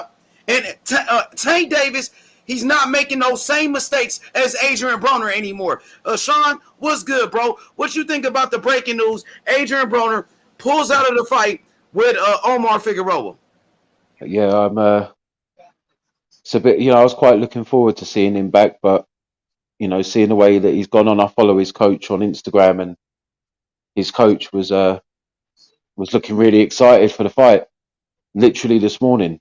And then the news broke, and you could see that he posted what Adrian posted. So not even his coach knew, you know. So I don't want to be one of those people that comes on here and speaks about mental health like it's not a real issue. But with Adrian Broner, I don't believe it was the real issue with him, you know. Like I think he was never going to make that fight, and I feel like he wanted to come back and be the big guy again. He wanted that money. I mean, we spoke, didn't we, H? Remember when he sent out the message going, Floyd, I need help with this boxing. Yes, I remember. He wasn't talking about I need help as a man. He was talking about I need help with the boxing. And I think he left it too little, too late, and he weren't ready, so he's bowed out. And it's a shame, man. He achieved a lot, but now he's going to be remembered like this. Sean, but the week of the fight, that's when you pull out, and he just was doing interviews Yeah. and saying how he wanted to fight Floyd Mayweather. He was going to do this. Yeah, but now you're not even ready for Figueroa. Come on, Broner. No, I mean, look, I don't know the guy personally, but from all the years and from what I've seen, he's a little bit big on himself, right? So, you know, he's never been one not to be his own downfall, right? So he's looking for a bit of money, man. He was looking for a comeback. He was looking to make a bit of money, and he needed this fight. But the way he was acting was like that's what he was yeah, looking for. it was looking like he still thought he was like a 4-time world champion or something. You know, he was being a bit too big headed, and it's a shame to see, man, because he was a great boxer, and he's going to be remembered for the wrong things. If he's looking for money, he might as well start him like a YouTube channel so he can start getting some super chats or something like that, right? Well, yeah. I don't know if he'll get many guests though, H. I think you'll have him beat. Go get your crazy pills. Go see a therapist every damn week, every day if you got to. Come on over to the YTBC H Money panel. We're gonna be right here. Yep. We're gonna embrace your ass, welcome moms. You can talk all the shit you want to these motherfuckers that come in here. Yeah. You know, real He shit. ain't gonna be a problem boxing here. is done. The mentality for boxing is gone. You know, and that's all. I'm really hitting at it. That's done. That shit is gone. Sean, everybody on the panel, what analogy we always use? What have you done for me lately? Yeah. Nothing. And then when it comes to this sport of boxing and stuff like that, it comes to this sport of boxing and stuff like that. You know, PBC got a lot of investment in other fighters. That's, you know what I'm saying, that's legit, that's taking the sport serious. You know what I'm saying? Yeah. And he done got chance after chance after chance after chance. You know what I'm saying? In boxing, you know, he even got chances with the law. You know what I'm saying? He got out of a lot of situations with the law too. Like, I don't know what more that anybody can do for Adrian Broner. You know what I'm saying? Adrian Broner has to do something for Adrian Broner. That's Yes. the thing, right? Yes. He has You to know, admit that he has problems. He has to admit that he has issues. making mistakes, and not doing things properly, and not respecting the chances that you're given is not attuned to mental health or struggling. It's just that you need to live in a bit of self honesty, right? Yes. You know what I mean? You need to take responsibility for your actions, and Adrian doesn't seem like the type of guy that Yeah, takes responsibility. Sean, and he's wasting everybody's time. Yeah, Figueroa was pissed, bro. He's Figueroa wasting was Figueroa's pissed. time. Exactly. He should be pissed off, right? Yeah, He of should course. be. This man done worked hard for a whole fucking training Yeah. camp just for Yep. AB to come in looking like that nigga done had a damn Popeyes 2-piece with fucking mashed potatoes and fucking mac and cheese and fucking grandma. His fucking grandma's his fucking nutritionist, man. Get the fuck out of I here, know bro. he had cupcakes and shit. This nigga eating goddamn fried fish and His goddamn grandma. fried chicken and fucking wagyu steaks with fucking lobster tail and shrimp and shit, man. This nigga is eating. This nigga going to Golden Corral with a fucking mask on. Here's the thing, Goat. Uh, He's not. that was epic. He's an older AB, but he's not the AB of old. Just because you say you want to come back to the sport and fight, everybody's not dropping what they're doing because of you. Maybe it was like that Exactly. years ago, but Yeah. you look at the PBC stable and roster fighters they have. You know what I'm saying? We still asking for the Spence Crawford fight. You know they ain't got time to be playing games with Adrian Broner. No, not at all. They don't. Not at all. They And about this to is Like kick his this why. own nigga, ass real thank you, soon. They gonna bro. kick him to the curb, bro. Man, Yeah, this man. nigga is kicked to the curb and somebody fucking picked up the penny, the damn dirty ass penny that be in your car seat, that being deep in a dirty ass car. And they tried to clean the penny off, and damn it, the nigga don't want to be helped. Man, he need to get his shit together, bro. Yeah. I don't have too much to say about him. He need to be a fucking comedian. He's Yep. actually a little funny. He need to be a Yeah. boxing comedian, and that's it. Yep. Yeah, You know what I'm saying? I hope that it ain't real. I hope it's not real with the mental health thing, and we're not sitting here in a few months' time with AB Man, doing that Yeah. something nigga stupid. mental. That nigga was You know? born with mental health. Yeah, no, that's what I mean. I hope Born it's with not too it happens, serious. bro. Some people just go through it, bro. You know Yeah, what I'm I hear saying? you, man. I hear And you, I'm but sick of people I hope we using don't the get that. You crazy know? pill shit because, I like, hear that. I hear that, bro, for sure. like, I just hope he's strong enough not to do something stupid. I hope it's not trying to get somebody's attention or the world's attention and ends up doing something stupid, right? You know, like you know I hope what? he doesn't. Oh, let me stop. You know what, Sean? I respect the fact he said, you know what? I really need to do some soul searching. I really need some professional help. Yeah, And I may need the rest of this year just to get back everything and maybe come back in 2023 and fight again. You know, I need to get everything in order. You know what I'm saying? But you took a fight, you're scheduled to take a fight. You know, man, this guy, Figueroa and his team, they part was willing and ready to go. And yeah. then you pull like this. Come on. Yeah, you feel me? You feel me? You feel what I'm saying though? That's what I'm Dang. saying, bro. Like, goddamn, bro. You done goddamn Omar done been away from his family and shit, all this shit. Damn, I feel Man, bad for Omar. That Yeah. nigga, bro. man. I'm sick of people like hit me with the he need to take a pill and nah, that nigga just need to get his mind right. Yeah, However that man. is, if that mean he need to go to the strip club, if that mean he need to goddamn get Let him me a ask big a question booty. to the panel. Let me ask the panel a question. Hey, Shelton, wait. How was your night, Shelton, man? You were Yeah. timing. It was your Oh birthday and man, stuff. How'd it go, bro? Had a bunch of ass in the, his the face. homeboy came out from Tennessee, man. Everybody, all my coworkers showed up, man. It was great, man. It's a great night. Oh man, glad And to it hear it, didn't man. end till 4 in the morning. It didn't end till Very 4 in good. the God morning, bro. damn, Shell. Go on, Shelton. Yeah, Go on, mate. it was going down, man. Uh, It was in the pool. It was going down. Smashed it. I'm But happy for you, man. thank you, sir. Thank you. I appreciate y'all, man. Hey, but I got a question for the panel. Do we give AB the same pass that people gave Ryan Garcia for saying the exact same shit? Oh Now yeah, they you hear was me? giving Ryan a pass. You right about that. Man, hey, listen, you hear me, Shelton? I ain't gave nobody a pass. You know the damn goat gonna be on your fucking neck. Fuck Ryan Garcia and his bullshit. And damn Adrian, go get you a damn thick bitch and go travel the world. Get your damn mind right and damn come back and don't even come back. Fuck you. We don't even want you back. You pulling out of fights. Go goddamn be a color personality analyst or some shit. Yeah, but I didn't give Ryan no pass. I was all on his neck. So I can't give AB a pass. You know what I'm saying? But I've seen this coming from AB for a long time. I've seen this coming ever since uh, he was in a fight with Manny Pacquiao talking about he won. But That was just the craziest shit I'd ever seen in my. I'm You not won. giving I Ryan a control the pass. fight. But at least Ryan doesn't cancel a fight a week into the fight. He might say some stuff out of box, but he ain't gonna cancel a fight a week into the fight. And this dude done canceled the Yeah, fight today.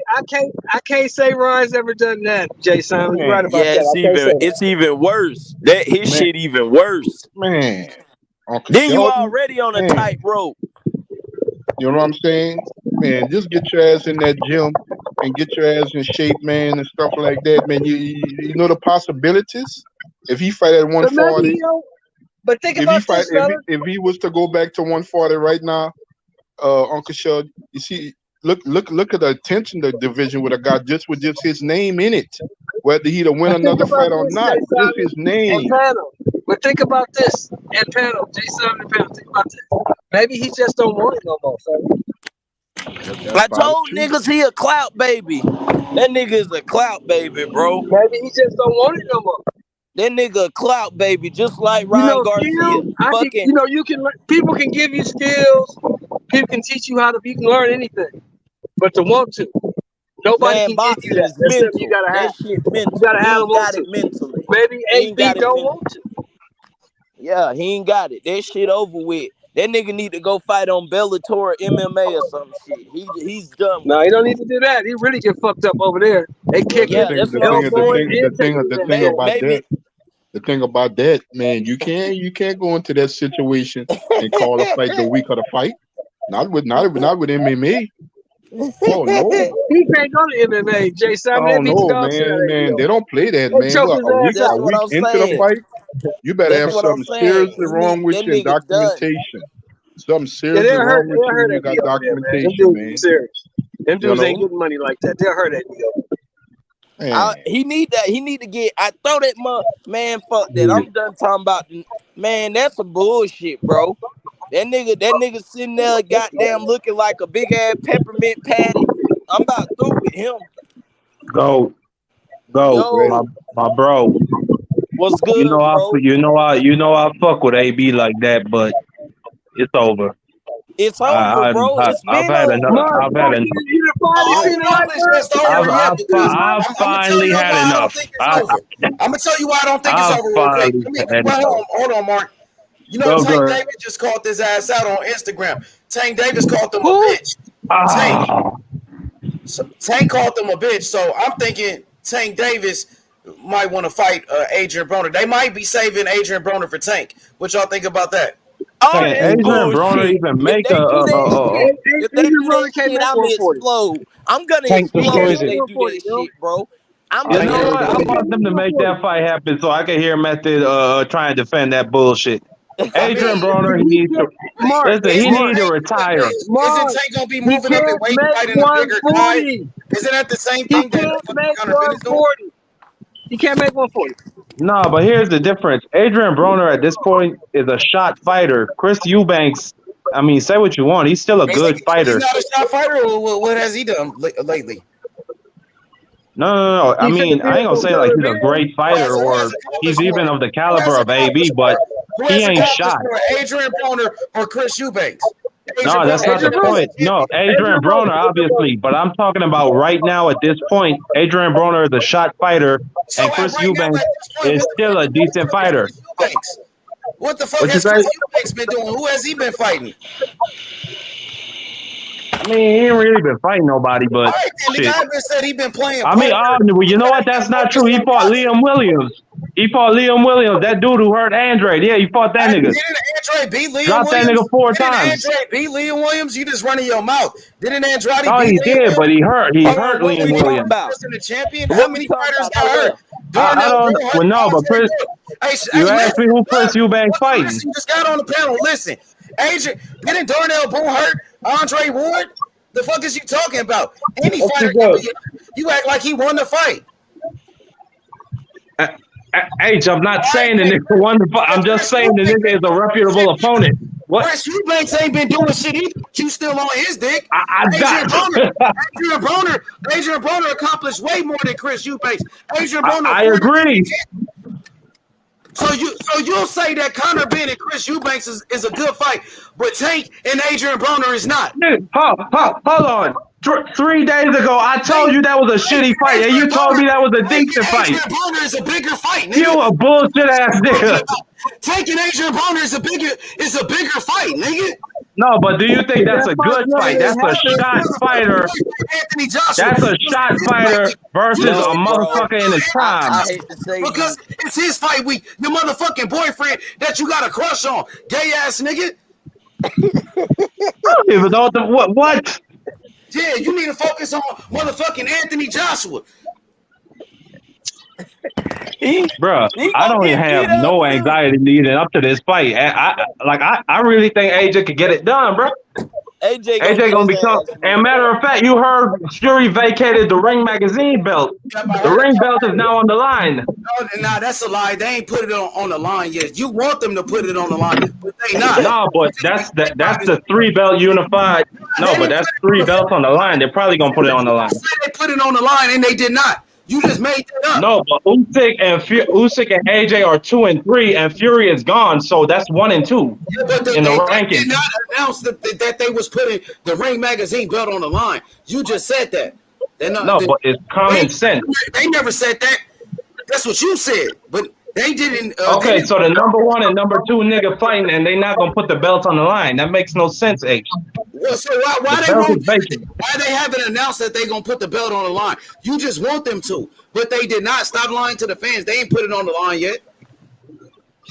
Okay, well, I saw a video title which said they put it on the line. No, they did not. You going by fucking YouTube video. All right, well, you know what? Fine. I'm gonna look for an article to see what they gonna do. You going by clickbait? You just making shit up. That's good. H, I don't know what's going on with H. H is on my neck as soon as I come on here. I gotta come with facts. Yo, I'm not. Go ahead. Can I get a bet? Can I get a bet with the Usyk versus AJ? What you want to bet? Shit, I got 200 on it. I could do 120. I bet. Lock that in. We lock that in. Lock that in. I ain't got no, but we gotta do pay. We gotta do PayPal. I don't got Cash App. You say you don't have Cash App? Okay. Nah. I PayPal. You got PayPal? Nigga, I got it all. You name it, I got it. All right, man. I'm gonna put my email in the private chat. I'm about to put mine in there too. And here's the crazy thing, H Money. Any fighter who's who would say they would want to fight Adrian Broner whether he shot or not. You right about that.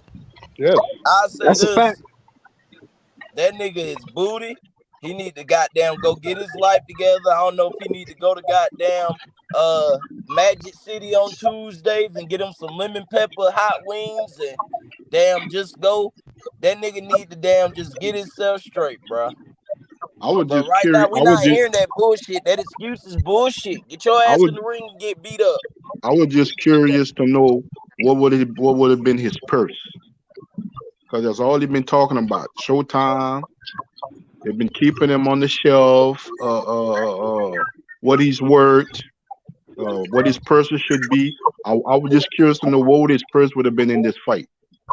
You know what? I don't even give a fuck about that nigga, bro. Cause it's like, hell, they gave you opportunity to get a purse. You've been crying about the shelf. The second they take you out the shelf, you don't want a motherfucking fight.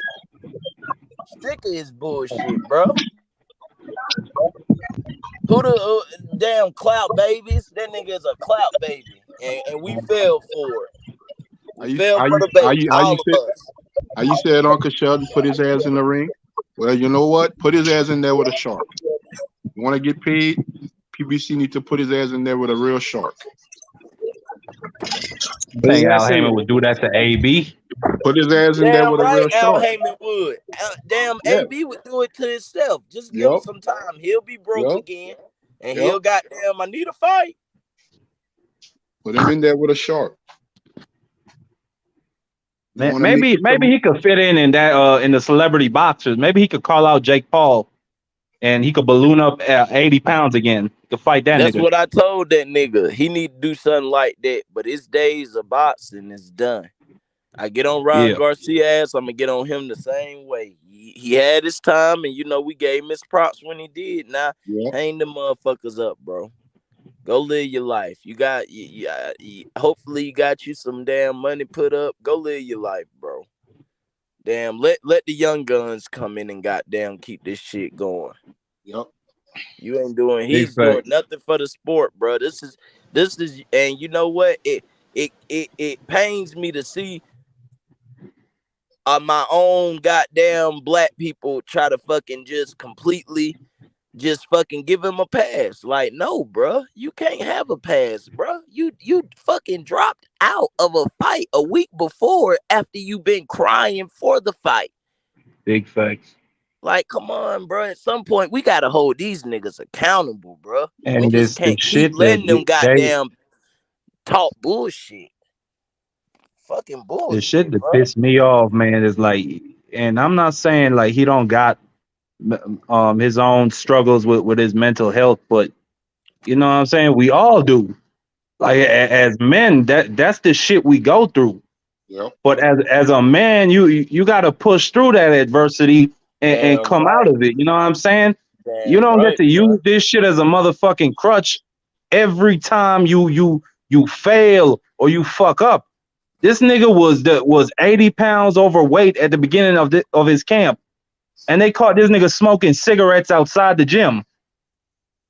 Man, it's over for AB. Damn. It's Now I over. know the nigga smoking They caught cigarettes. him. Yeah, it's over for AB, man. Hey, and it's about to be over for your boy Anthony Joshua. I'm looking at the tail of the tape. Anthony Joshua is Now, the let me greatest say, heavyweight I of this know this motherfucking nigga era. ain't Fuck no you, hero. nigga. Hold on, I know Mark. Anthony that's no Joshua. Stop. hero, Mark. but let me talk to my Mark. fans that's listening to my show. Mark, stop. My boy Oleksandr Usyk, 35 years old. Anthony Joshua is 32. So AJ is younger. Oleksandr Usyk 6'3", Anthony Joshua 6'6". Joshua is taller. Anthony Joshua got an 82-inch reach. Oleksandr Usyk has a 78-inch reach. So he has a longer reach as well. So he's bigger, stronger, taller, with a longer reach and younger, and he still got his Yeah, ass. you making my case for me. Guess what? What they don't have? They don't have a category for fucking heart. They don't have a category for fucking technique neither, cause that nigga And technique skills is as well, fucking and is speed, years behind. and Years IQ and behind. chin. They don't No have a fucking improvement. category for chin. Who got a better chin? No Right? improvement, H. No improvement. I've 5 seen days. You the know what last few Joshua said today? 5 I want to see what y'all think. motherfucking days. Hey, let me ask y'all I real quick. cannot Hold on, wait. bro. Hey, I Sean, let me cannot ask the panel a fucking question. wait. Hold on, bro. I'm talking. Sean, what you think about Anthony Joshua? He came out and said today that he wasn't trying to hurt Oleksandr Usyk in the first fight. What did you think about that? Yeah, I mean, That's what he said. I don't know what he means by that. It's a boxing fight, right? Like, if you're not trying to hurt the guy with your fists, what are you actually trying to do?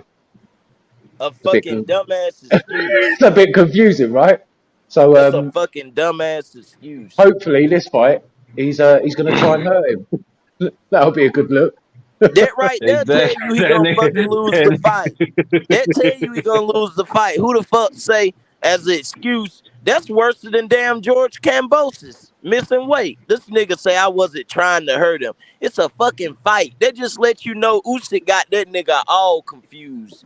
Just off of footwork, he's so fucked up. Just off the footwork, he can't even goddamn get straight. His best chance is just to fucking go in that bitch and just go swinging. And we all know what happens to the boxer who goes in that bitch just swinging. That shit over with for him. He about to goddamn, this is the end. Eddie Hearn is cashing out with this motherfucker. Of course he gonna keep on goddamn getting his money, but this is it. He about to, the AJ Joshua make shit excuses. ends. He make excuses just like Deontay Wilder. Anthony Joshua fanboys, they just like the Deontay Wilder fanboys, but even worse because they call everybody else a fanboy while they dick riding AJ. Now, Anthony Joshua fanboys, they were saying that Anthony Joshua he lost too much weight. Remember that? Then Yeah, they say, I remember he got all too that light. shit. He lost too much muscle mass. That's why he lost to Usyk. But when he lost to Andy Ruiz, they said he had too much muscle mass. Remember that? It was too much muscle. He was too big. But then when he lost to Usyk, he was too small. Yeah. So when he lost to Usyk, he was too small. But I thought that was the reason he lost to fucking Andy Ruiz, because he was too big. Y'all just so confused. Y'all everywhere, bro.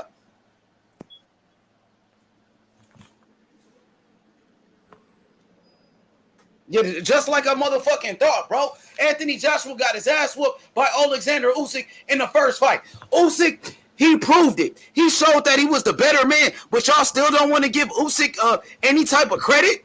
You want to say Joshua wasn't trying to hurt him? That's why he lost in the first fight? That's bullshit. That's bullshit, H. It's okay. You gonna get beat the fuck up. This nigga is another goddamn B-level fighter. I'm back now, nigga. As I was saying, Anthony Joshua is Anthony Joshua. I can't say nothing. Y'all niggas are right. Yeah, because he got his ass. Y'all niggas are right. He got his ass whooped. He got his ass whooped. He got his ass whooped. This next fight, it's gonna be something else. I mean, I don't know. Maybe he wasn't trying to hurt the nigga. That's what the motherfucker said. You want me to defend what another nigga said? Fuck you, nigga. The fuck you mean? Anthony Joshua is going to become a 3-time heavyweight champion.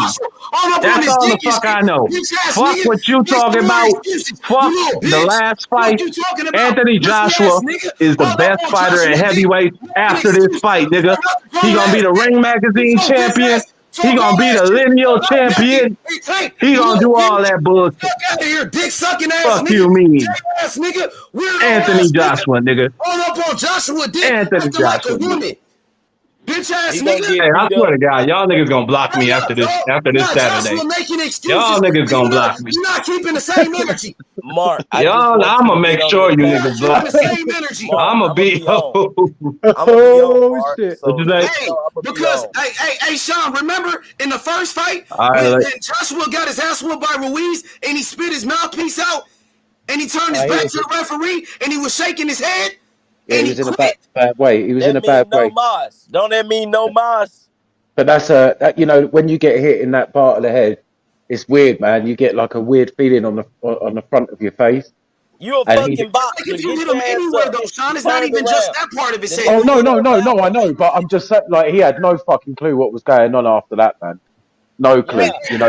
Mark it down. This guy, you're a fucking Mark. Oh shit, we got Rocky. Mark it down. Where you being a fucking talk Mark? to me about Anthony Joshua whooping this nigga's ass on Saturday?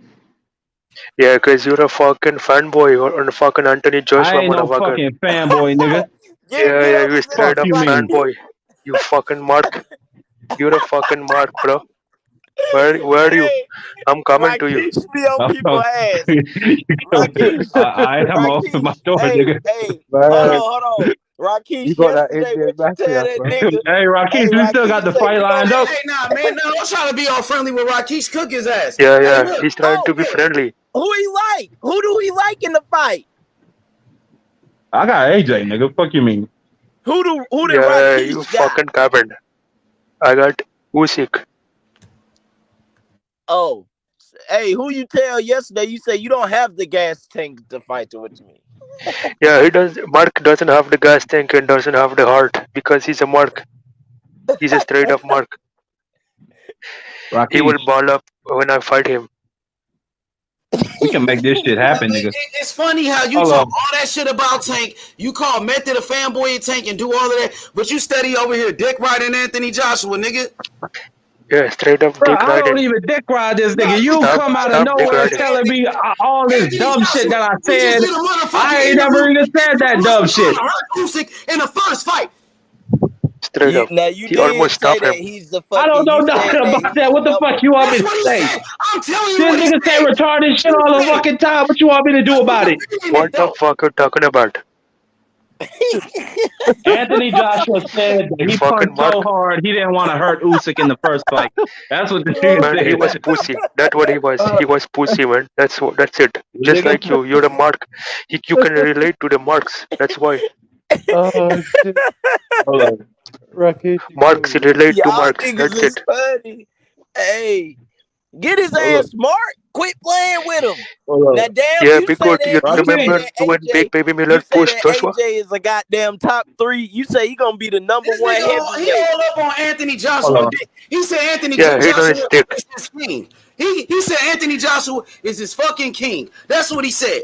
What the fuck? That's What the fuck, that's Mark? his I king. never said that shit, You nigga. say that's your king. You're fucking suspect, bro. That's your king. The man that quit against Andy Ruiz, Hold on. you Wilder fanboys. Y'all the new Wilder fanboys out here. Y'all was talking about LDBC, Wilder fanboys this, Wilder fanboys that. Y'all niggas just like them niggas, but even worse. Shaking his ass and everything. This Saturday, bro. I don't got nothing to say about this shit. Just don't disappear like the Wilder fanboys after Wilder got knocked out. Don't disappear. I'm gonna be right here, nigga. I'm gonna be right here to collect my push-ups from Rodney. Yeah, I'm gonna be here to collect my money from Goat. I'm gonna be here to watch you niggas squirm after AJ knocked that bitch ass nigga out. Real talk. Fuck you mean? You just had my money. What the fuck you mean? You just had my money. You just had my money. Yeah, Jonathan, Simon, salute, OG. This nigga said Anthony Joshua is his fucking king. This nigga said I never said that shit. What type of weird shit? What type of weird shit is that? Anthony Joshua is the fucking new Lee Haney. Anthony Joshua is Yo, going you to remember when Big Baby Miller pushed Anthony Joshua? That nigga. Yo, you remember when Big Baby Miller pushed Anthony Joshua? Bro, you and this Big Baby Miller bullshit. And then Anthony Joshua told that nigga he pay his mama rent. Anthony Joshua fanboy. Yeah, but he punked him. Anthony Joshua is that nigga landlord. Fanboy, nigga. What did he do when he pushed him? He got pushed and didn't do nothing. The same thing gonna happen to fucking Joshua that happened to Wilder. He gonna lose again, bro. He gonna have 3 losses. Wilder only got 2 losses though, right? So he about to get 3. Yeah, at least Wilder got hurt. Right? Yo, at least Wilder got hurt, man. He ain't gonna lose again. Wilder didn't quit. At least Wilder didn't spit his mouthpiece out and turn his back to the referee, shaking his head. The crazy thing is, the nigga might get stopped, bro. The nigga might get stopped. Got stopped in the last fight, in the first fight with Usyk, but they stopped the fight with 6 seconds left. H in the 10th round, then they speed up that goddamn them last 10 seconds. Cause I seen in the 12th round, I think that was round number 4. They stopped the clock. In the 10th round.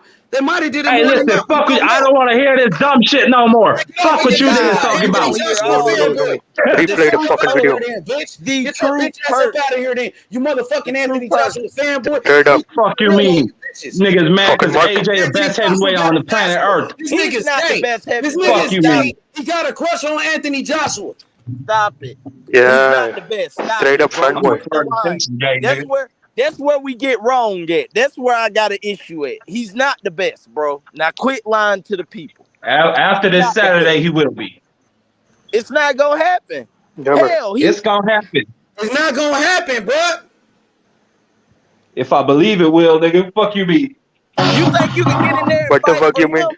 That's some fanboy shit. Now you losing me, Marky. Don't do me like that. Don't get in the ring and fight for Joshua. He ain't gonna do it. You can believe it, but he don't. Yeah, because he's a mark. And if he did, he gonna get his ass whooped just like Joshua did.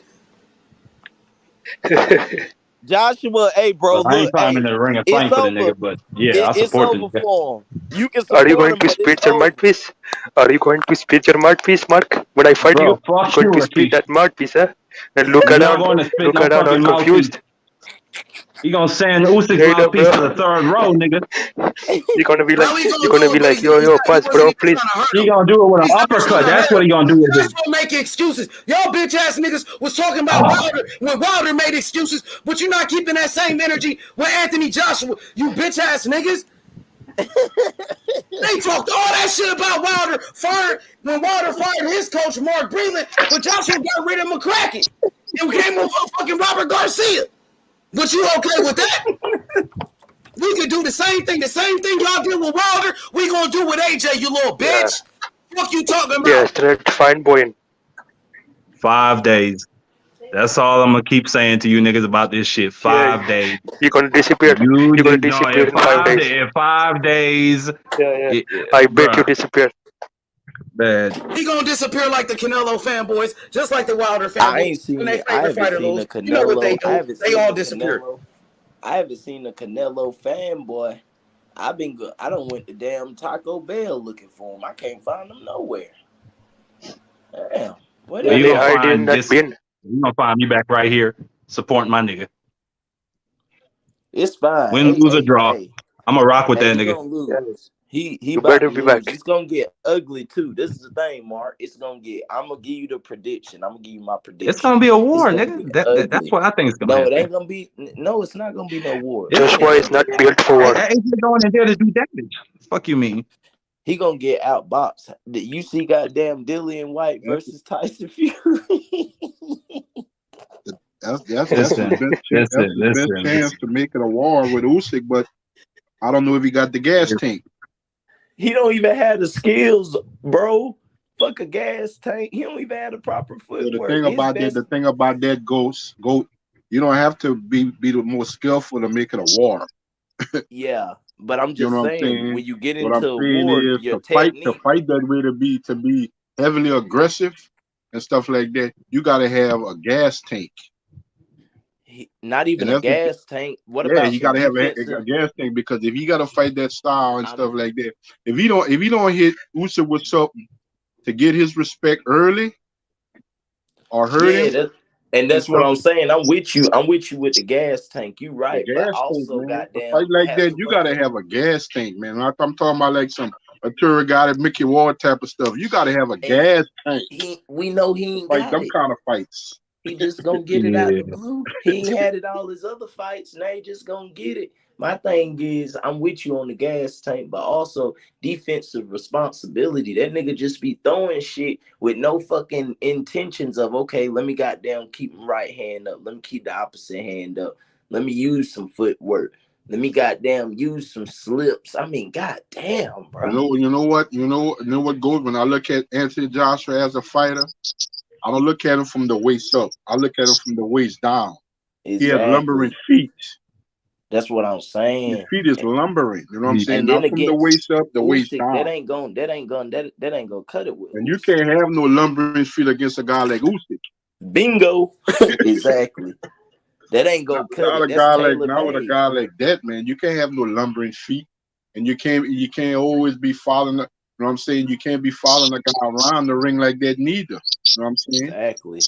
And then what about your foot placement in certain Yep. positions? Like, you got to know when to goddamn have your feet, whether you near the ropes or if you're in the middle of the ring. Like, bro, he make mistakes that can be fixed, and it make me think, like, bro, you just, I don't know. That's why I say he gonna get beat up, bro. And Marky can give me my little buck Like I 20, said, and I'm gonna send you $20 unless back just because you feel bad. Usyk have a bad night, and that's not an excuse. But the Robert Garcia philosophy is Won't cut just it. be the Fuck bigger, no. more physical fighter. I don't know if that's the fight he wanna. Not with that fighter. No, and then Usyk is comfortable at this weight, and he done gained a little bit more weight, man. Come Yep. on, man.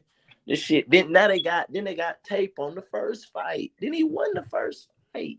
All you got to do is damn make the proper adjustment, man. This shit, man. Usyk playing with house money. He know what's up. That's why he been won. He wanted When it I see the afterwards. difference in mentality, one fighter is going in there to get some redemption and win.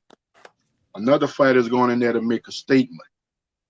I think That Usyk shit going in there to matters. make a statement.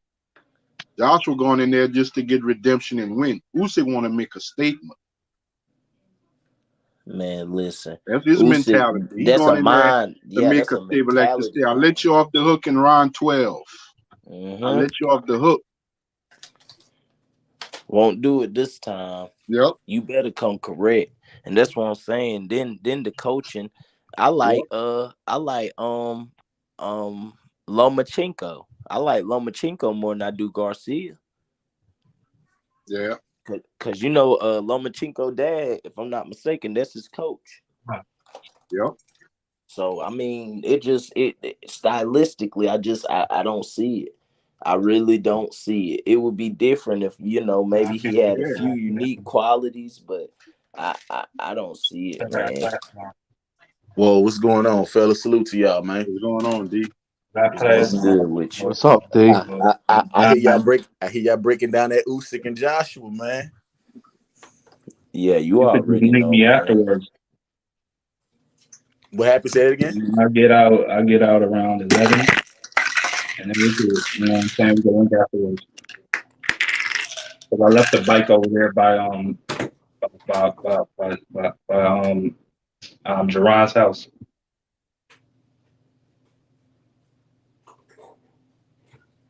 What the fuck is going on, mate? I'm gonna leave you later. What is happening here? Need a subtitles or something, Marky. You well confusing, mate. Translator or something. What's up? Marky, what you saying? Oh no, I was talking to somebody. Oh shit! I was like, what the fuck? Marky's lost it. Oh, you niggas thought you thought I was talking to myself. I was like, Marky's lost it. What's going on, Marky? You all right, mate?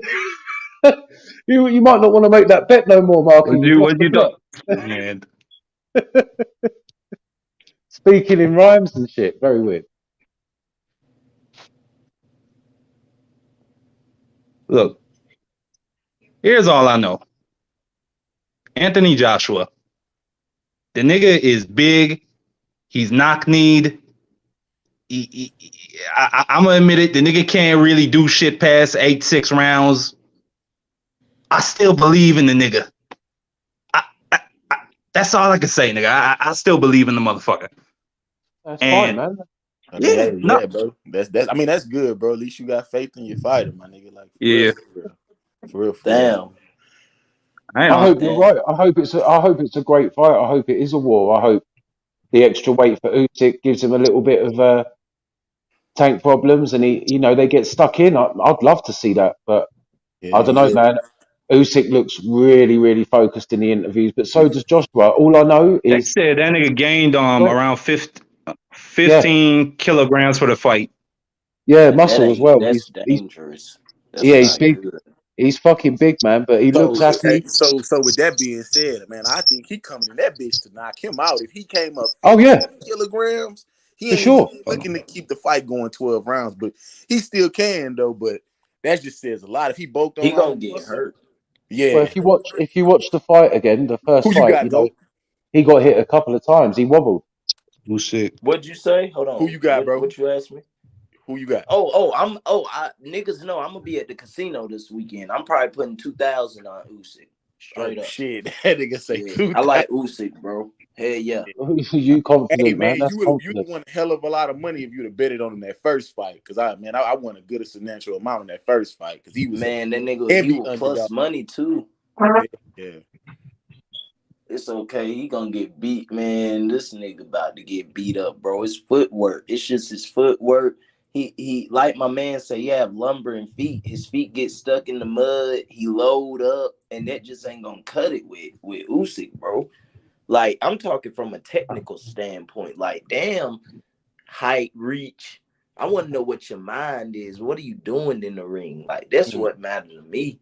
And what I be seeing him do is like shit, like fucking throwing 1-2s and not even having your fucking hand up to guard your shit because you getting tired. Like, come on, bro. These are simple things that's got to do with your mental, bro. And he just don't have straight up. He ain't got the IQ, bro. He ain't got it. Damn, Goat, like that. Straight up like that, bro. I'm not gonna say it's the IQ, bro. It's it's the IQ. When the nigga can turn you around and side you, and you're not even trying to make the adjustments with smothering them or fucking putting some pressure on them. Like, bro, his feet be stacked, bro. Watch the first fight and look at his feet. When your feet get to shuffling and shit, bro, and you fucking your head fucked up, bro. You saw it, bro. Like, definitely, he was frustrating Joshua. Man. Yeah, I think the biggest thing. He could come back. Oh, my bad. Go ahead, G. My B. Oh no. I just wanted to go back to the weight. So this nigga bulked up from 221 all the way to 255 for 254 for this fight. That mean that nigga weighed more than AJ did for the last fight. Well, I don't know if he in the 45s, bro. That nigga gotta be maybe 30. You said who weighed more than AJ in the last fight? No, they said Usyk bulking up 33 pounds for this fight. Man, listen, AJ's a bigger guy. I just went over that shit. I just went to the tail of the tape. Usyk was damn near 220 pounds the first fight, and AJ was 250 pounds, and he still got his ass whooped. We all know Usyk came No, up from. right. That's no, but he's but he's gaining weight for this fight. I'm talking, bro. We all know Usyk came up from cruiserweight division. Now you try to make it seem like Usyk is the bigger guy. Well, Usyk is a little guy. Stop with the bullshit, nigga. Yeah, I don't know if he gained 245, bro. You got to also put in the account too. He lost a lot of weight over there in the Ukraine, so he might be. Gold. I think you got it wrong on this one, man. It's not an IQ problem. I think it's a heart problem. Yeah, Well, that's what I think. That's exactly what it is. Problem. It's a lot of problems. It's a heart problem, IQ problem. It's a chin problem. He can't take a punch. It's a lot of issues he got. It's a gas problem too. He gets tired. He gets tired all the time. Thank you. But hey, listen to me, Shell. When like you say, when your heart ain't there, what's the first thing that go when your heart start goddamn leaving? Your fucking mind, bro. Yeah. That man fucked up, bro. That man was frustrated that first fight. You're right, bro. 5 days. So you not wrong and I'm not wrong. They both coincide. You're right. The first thing that goes is you're thinking your mind goes and your heart ain't there.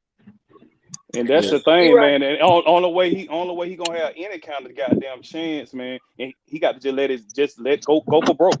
You gotta let your fucking hand go. And the thing about it, he don't like getting hit. There you go. You know what I'm saying? In the midst of that, you know what I'm saying? He gonna get tagged, but he gotta go for broke, bro. He got he can't. He gotta beat this dude up.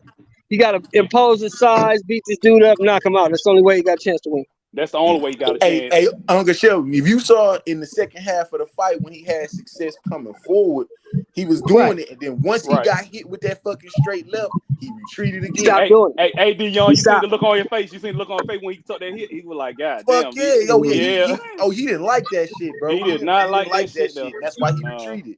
And that's my only thing. I don't know how much Rob gonna be able to instill toughness in him, man. That's an inside not even thing. Toughness. Hell, teach him like I keep saying. Y'all look at the fight. Fucking slip or pull or even have some responsibility and keep your shit up when you throw. Yeah, exactly. Like he not even doing that, bro. Exactly. And when I look at that, you can't just tell me that's something simple, bro. That's some amateur shit, bro. And you're not making the adjustment, but I'm not gonna say it's simple, but Usyk makes it to where the shit is hard for him. And like I don't think he can get over that with just a few months with Robert Garcia. Now you got a whole different person in your ear who trying to change. Man, I think it's gonna go bad, bro. I think it's gonna go like the fucking Wilder Fury fight. I think that shit might go south, bro. Hey, go. I can say this: if he go out on his shield, I give him. I'll give him respect because that's what Wilder did. Goddamn, I give him respect, bro. And that's what I'm saying. I can give him respect for that. I give him respect for that. We all can, but he got to get put on that motherfucking cross, bro. I'm sick of this. Is what we need. We need more shit like this because I seen fucking Cinnamon goddamn get beat up. And B-Ball say, I want to smoke again. And what he say? Nah, I'm going to get a tune-up and I'll come back for you. Man, fuck all that shit. I respect AJ for that, but you got to get put on that cross, bro. And I noticed I noticed, and everybody noticed one thing about Lomachenko and Usyk. You can tell that's thing that they worked on.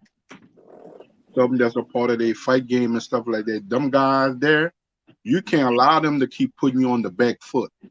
If you don't know how to fight on your back foot against them two guys, you're in trouble.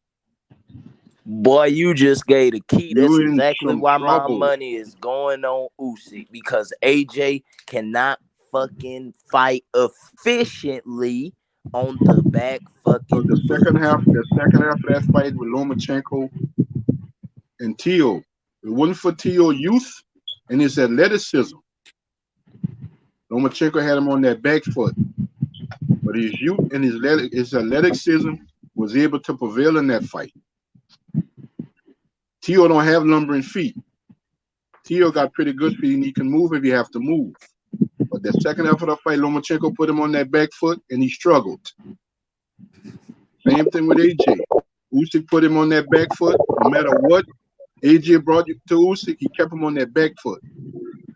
And he didn't have an answer. And he just stayed with He can't go back. with the He can't jab. He just fight. kept coming with the jab. He can't fight going backwards, y'all. He needs to be coming forward. AJ has to be coming forward to be effective. He can't fight backing up. But that's the thing, you know what I'm saying? Usyk kept that jab going. He just kept on jabbing his ass. He just kept him on the back foot with that jab. Just tagging his ass. And then the thing about it, I know y'all heard of this old slogan, having a poker face. He don't even have a poker face. Exactly. Yep. He did. You don't have that say, you know what I'm saying, this fight, it's not really going the way. I really don't have an answer, but I'm not gonna give a clue to the other guy to let him know that it's rough on me. He don't give you that impression that everything is okay. I got everything under control. You can just look at his face when that verse is starting to sit. He gives it away. He did it with Andy Ruiz. He did it. Good thing Klitschko was an older guy. He did it with Klitschko. He did it in parts with Dillian White. But that was early in his career. And he did it with Usyk. This is the expression on his face, Uncle Sheldon. He don't have a poker face. Yeah, you hurt me. Yeah, you got me in a fix and stuff like that. He gives it away. Yeah, OG. His whole expression just changed. That shit just it tells him. It tells that he in trouble. He had that look on his face, man, like, God damn, you just hit the shit out of me. You know what I'm saying? Yeah. And shit, his corner wasn't giving him no good instructions. Even though I'm a fan of the guy, I'm gonna say this, man, and this is the truth about Joshua, man. The dude is a front runner. Yep. He's a front runner. Yeah. As long as everything going his way, he gonna push the gas on him. You make it rough on him, he starts to question himself. Hell yeah, start retreating. He just too much of a fucking robot though, man. He just a fucking robot. You know, it's just like to answer to intervene what you say, man. I really think, bro, he caught in between being a boxer and a fucking supermodel, if you ask me. Because he never could keep his weight at a fucking he needs to go size. back. Yeah. He needs to go back. He needs to go back to the AJ that fought Dillian White. The AJ that fought Klitschko. That's the AJ that gives him a shot. But this boxer dude trying to be Muhammad Ali and all, come on, man. You ain't that. I just need the motherfucker to get some dog in him. He don't have no dog. I just need the motherfucker to get some type of dog. Well, maybe Robert Garcia can help him with that. What you think? I don't know. Dogs, I don't know, OG. Dog, you just have to that shit just have to be in you. You know what I'm saying? It just I don't know. You know, that's what I think. I think you just have to be. It just have to be in you, and I don't think he got it in him. You don't think Robert can help him with his mindset? Get his mind together? He probably can. He probably can. But it's gonna be when he get in that ring though, OG. I don't know, man. It just yeah. When he get in there and get popped in the face. Yeah, exactly. When he get in there and he want to use that Robert Garcia shit, just fucking throwing, and the same thing that happened in that 6th round, he fucking got the throwing and got caught with that fucking left and say, whoa, ho, let me put my motherfucking pistol up. I became gun shy. That's what's gonna happen with that man, bro. It's a understanding the technique, bro. We can talk about everything, but when you get your ass in that ring, bro, don't none of that shit matter. You better fucking use your skills. You better use your attributes that fucking God gave you, that you possess in your body. That shit ain't good enough, bro. He's going down. I can't even say that, bro, because we can't sit up here and act like he ain't make adjustments off his first loss. Bro, that was against fucking Andy Ruiz, bro. What are we talking about? But it don't matter who it was. It could have been against somebody without a name. He came and made the adjustments to win, bro. So you're telling me you can't acknowledge the adjustments he made? Nah, it's not when you're fighting fucking Usyk. Usyk is fucking quadruple the fighter that Andy Ruiz is. Okay, but the fact of the matter is he still can make adjustments to win. You ain't acknowledging the adjustments. I'm not okay. You're not acknowledging him able to make adjustments. Hold on. Nah, see, don't put that on me. Let me tell you what I think. It ain't what you think you hear. I'm gonna tell you what it is. What it is he can't make the proper adjustments. You can make adjustments with fucking Andy Ruiz when he just fucking come forward. This is a whole nother. This is chess, not checkers, bro. You know what I'm saying? And shit, you know what? At the end of the day, we gonna get to see. You know, you feel like he can make the adjustments. I don't think he can, bro. So I mean, think he can. Saturday. My biggest thing is not even. I think he can make the adjustments. I think his being able to keep his win like that. If he don't get winded quick, it's gonna be a whole different fight. When have we ever seen conditioning? him switch up You with think that conditioning gas has something tank, to do with it? Yeah, you saying conditioning has something to do with it, is what you're saying. It does. I don't think he. Once again, I think that as long as Usyk keep him moving and keep him dancing, he gonna get tired. But once again, that just goes to our theory. You think that he'll be able to make that movement adjustment? I don't think he is. So I mean, bro, we gonna see Saturday. We gonna see who right. Well, I told you, got go. their opinion. I told you, go. What I think it is.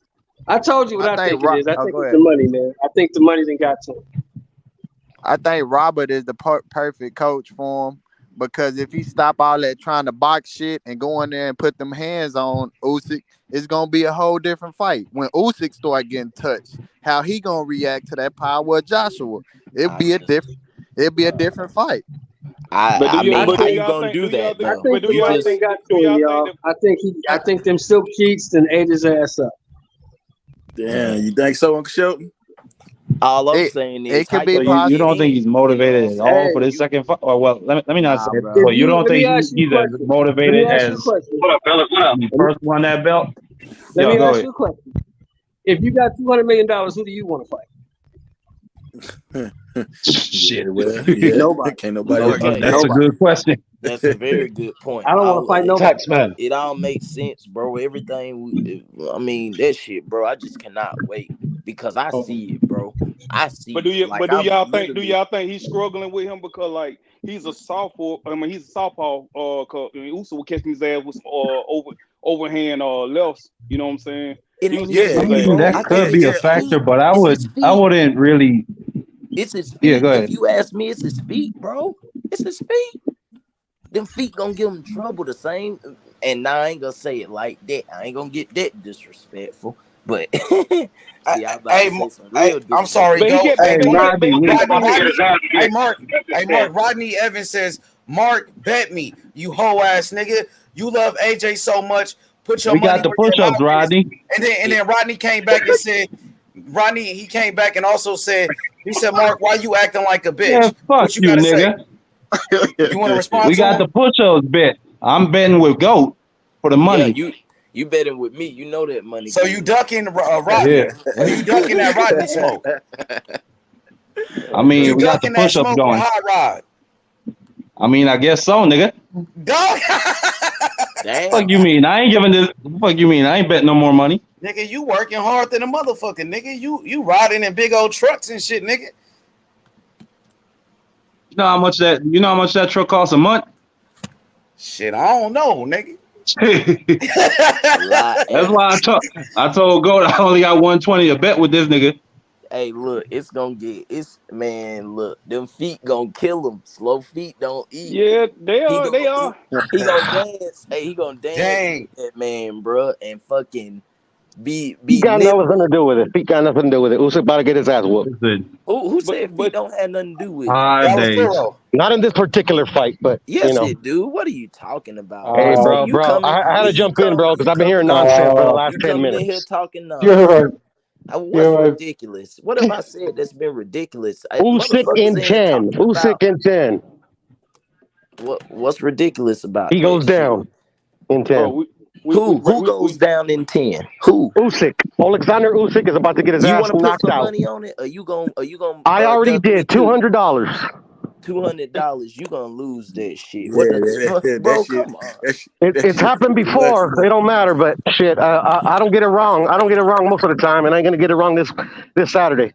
You gonna lose, bro. Hey, look, No and then you shit. talking I about hope you're a good luck charm, nigga. hold on, Mark, Boxing don't have to do with luck. You know, AJ's been here before. Hey, He just Mark, got to hold do it on. again. Let me and him get it. Hold on, I need my one with Puro. Y'all know how I get. When somebody call me out, I need my one. So you talking about I'm talking bullshit. So do we have to break this thing down? Because I feel like what you gonna say is gonna be bullshit. I don't think you're capable of breaking it down, bro, but you could try. Whoa. I mean, let's break it down. Damn. Hey, we gonna break the shit. shit down. We gonna break the shit down. Shit. So what do you see that AJ is gonna do? Because I just want to know what is he gonna do to win the fight? He's going to knock him out with an uppercut in the 10th round. Did that happen? Did he knock him out or hurt him the last fight? I wouldn't say hurt him, but he stung him a few times in the fight. Did Usyk hurt him? Yeah, I would say maybe once. More than once, bro. Oh hell, more than once. I would say like he buzzed him about as many times as they buzzed each other. But at the end, he almost had him out. At the end, he almost had him out. At the end, he almost had him out. Did you see them overhand rights that AJ was taking? Yeah, no, like I said, he buzzed them in that fight a few times, but like was either of them seriously hurt other than AJ at the end when he got tired? Bro, see, hold on? Why you want to say other than? No, say that shit. I hate when people do that. Oh, other than no, that shit matters. Well, am I breaking it down or are you? That nigga almost got stopped. No, because you gotta. Well, it's gotta be a point made on that part. Hey, I mean, they did ring the bell like 13 seconds earlier. Yeah, and that did happen. But at the end of the day, it happened. Thank you. Okay, that's all I want you to admit. Cause there you go. You were starting with bullshit, but you talking about I never start with bullshit, bro. I always come with the facts, bro. Only facts. No, you didn't. Facts are food, bro. Facts are food. Hold on. Did you just not say, oh, he didn't really get hurt except at the end, but we gonna just put that to the side? Nah, nigga, brain that up. I never said we're gonna put it to the side, but the thing is that I don't know AJ personally. I don't know Usyk personally. I know the people that interview him. Like you have to literally trust them to actually tell you, which a fighter never really truly does. They're always gonna be like, nah, yeah, maybe it hurt, maybe it didn't. So how would I know if you got hurt or not? That's why I answered the way I answered. Nigga, 2 pairs of eyes. You didn't see it? Yeah, like I said, both of them got buzzed at the end of the fight in the 12th. When AJ got tired, he was on his way out. Okay, now, so you telling me just with Power and Robert Garcia, that's gonna be enough for Usyk footwork? Yes. Well, see, that's where you can't say I say bullshit. We'll just have to see who's. No. I didn't say you said bullshit because of those two things. I just said I was hearing bullshit. Well, what was the bullshit then? Tell me so I can clear about it up. Andy just be going forward.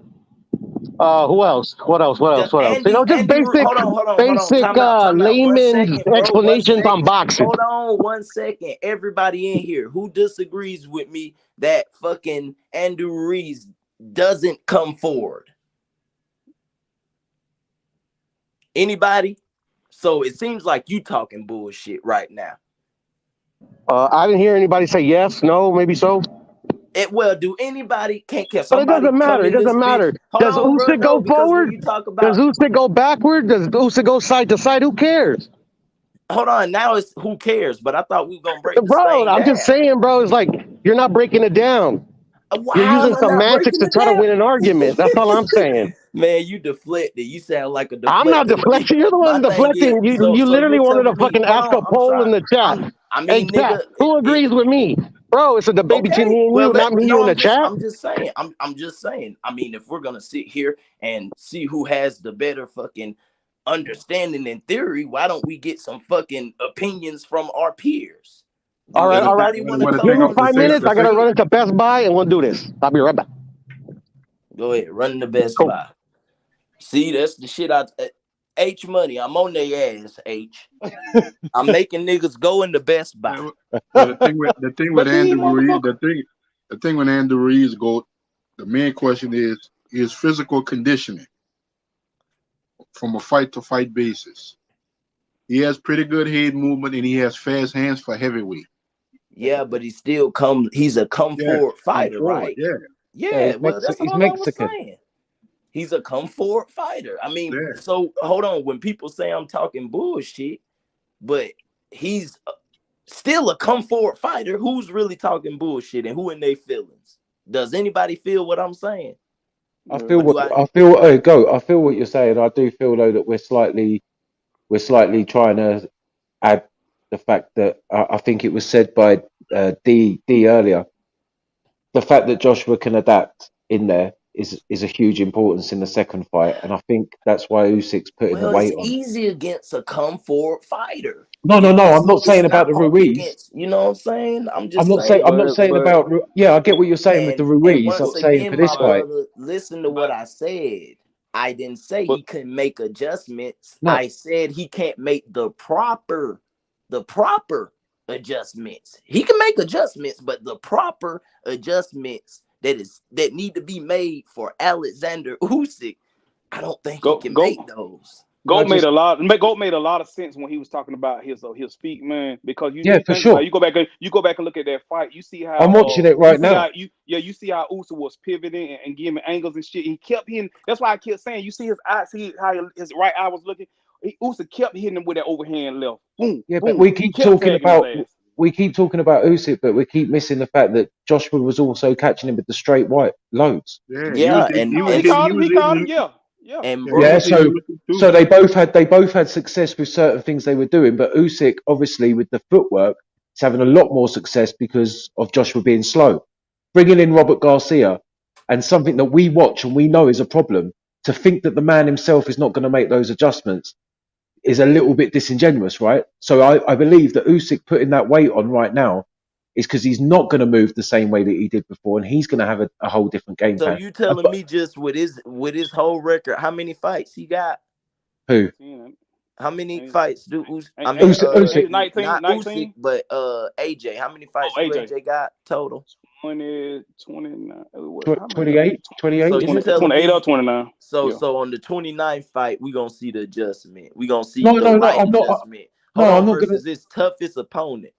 No, I'm well, just saying because you'd that's what you expect him banking to. off of. But Well, no. Wait, that's what you would expect, would you not? If you're facing someone you faced before who's beating you, I if you haven't know how he seen. beat, if you know how he beat you, and then you go and get another coach, and you focus, and he's not been on his normal social media things. He's taking this quite seriously, I believe.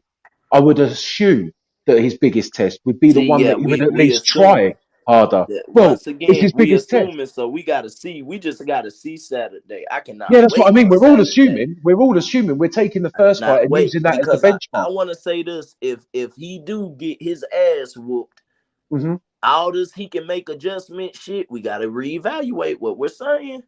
The You only know, the thing that, proper yeah, adjustment when it come to now. Y'all saying he has y'all. You think that he has the IQ to make the proper adjustment? We gonna see Saturday because I know he can't. I'm just be honest. I know he well, can't. well, Make me I put mean, my foot in my mouth. I want to no, see him maybe mate, have to come on no, here hey, and go, fucking go. look I'll be stupid. honest. You said you put in two bags on it, so I don't want you to lose that kind of money, and I don't want to be right. But at the same time, I'm watching the fight right now while I'm speaking to you, and I can see what you're saying with the footwork. He kept crossing his feet, the left. He kept staying stationary while Usyk was Is moving that to the right. bingo? That stuff like But that matters. Like but I'm Robert also, Garcia can't fix that. Robert well, can't fucking fix that. I'm not so. I don't see how a man watching this and with the time that he's had in the ring himself without a coach would not want to fix that if you could see it. I hope he's not that stupid. Do you know what I mean? You'd But be Exactly, son. surprised. You'd be Exactly. surprised. yeah, well, Exactly. like, Sometimes, hey, yeah, I don't know. sometimes it's not that they can't make the adjustment, but it all goes into what we've kind of been saying. Exactly. Once you get a little tired, you have to resort back to just what you know, not Oh, what I you've hear you. learned. You I feel hear me? you. But what's your Yeah, muscle memory is. And I for think sure. that's where that Robert Garcia shit gonna kind of go out the window. Well, Because mate, you may be. Yeah, we're creatures of habit. You know what I'm I hear saying? you. That's just as I hear you. humans. That's what we are. You can only goddamn try to be something you not for so long.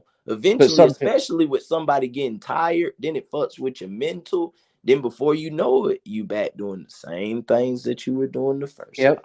But the things that he used to do is he used to be a bit more of an animal, and that was missing. That was missing in this fight.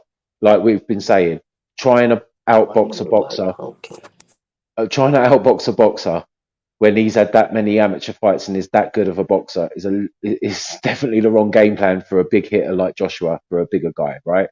And he used to be a lot more of an animal with a lot more killer instinct, which was missing in the first fight. The variables in this second fight, that both of them, I mean, Usyk coming in heavier is very interesting to me, and I don't know what his game plan is going to be. We keep talking about what Joshua can't do, but there's going to be something that Joshua's clearly going to do different, and there's going to be something that Usyk does different, and I think that sets up for a very exciting fight. If Usyk knocks him out this time, wouldn't be surprised. Joshua's chin has never been known to be of the likes of Golovkin or Canelo, right? It's definitely a little bit suspect when he gets clocked. You know, you've been saying it as well. We can see it, right? As soon as he gets punched, he doesn't hide it very well, and Usyk will go in for the kill. At the same time, Josh was been here before. This is not the unknown to him, and he's got exactly the same tape that we watch when we watch it back to make these comparisons.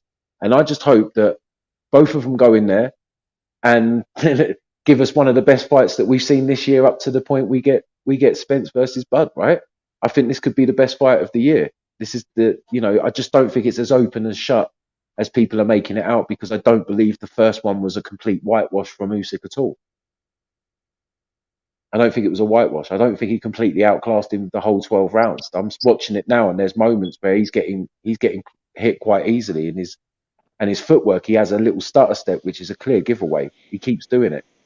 So there's things on both sides, and I think it's interesting. I wouldn't put the 2,000 on Usyk. I'd maybe go a little bit. I'd definitely go for Usyk for the win, and maybe Joshua for a knockout just to get the odds. But I wish you the best of luck anyway, Goat, whatever the outcome. Coming in, no breaks. Oh, is that Uncle D? That's Uncle D. What's going on, fellas? Hey, man, I'm Hey, listening. Uncle D, I've been on here. Hey, boy, I've been on one today, Uncle D.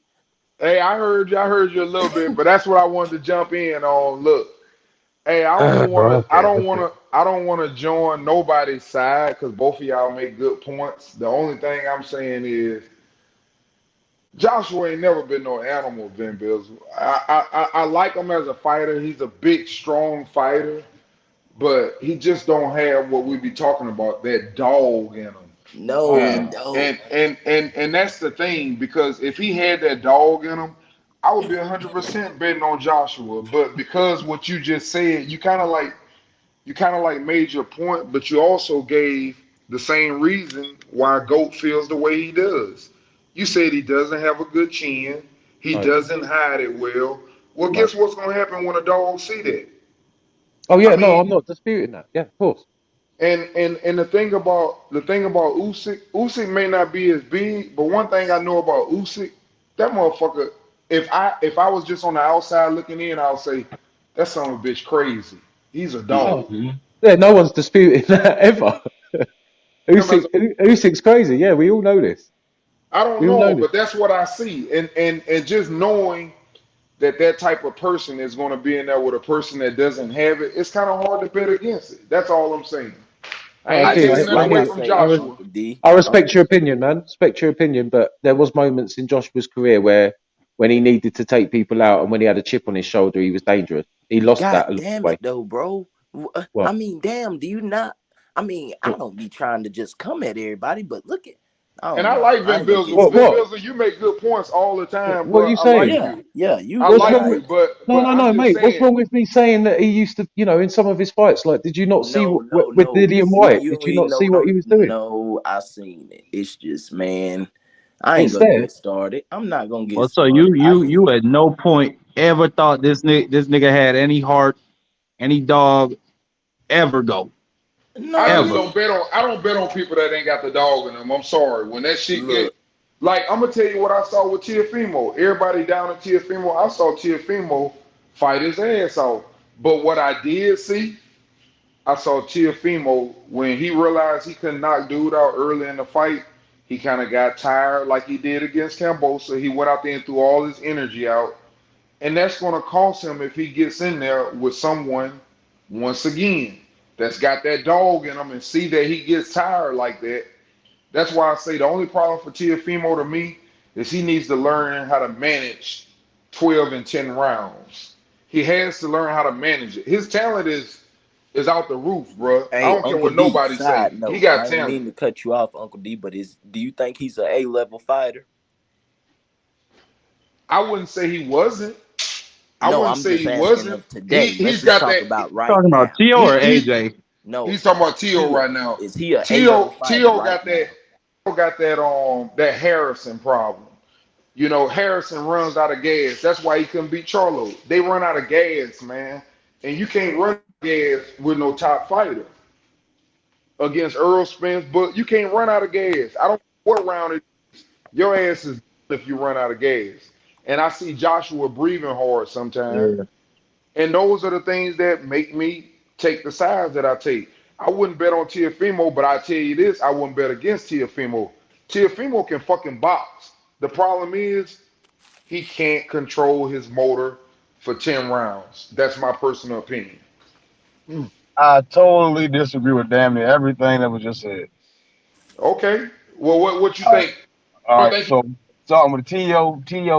is mid grade around a bunch of Zaza, man. Around all that exotic, he's mid grade. You know, the gig will be up again once he gets in there with a guy that's complete exotic. You see what I'm saying? You know, so it's the course will show. You know, he'll do good for a while, then he'll get in there. He'll have to get in there with a guy that's with the smoke, and then he But would what are show you would disagreeing exploit with, the man? skills. First and foremost, the Teal part. I'm going back to front, right? Back to front.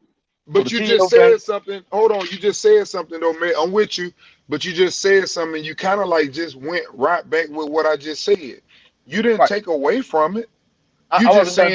You saying the Done reasons talking. why not. I wasn't done. I wasn't done talking. So My bad.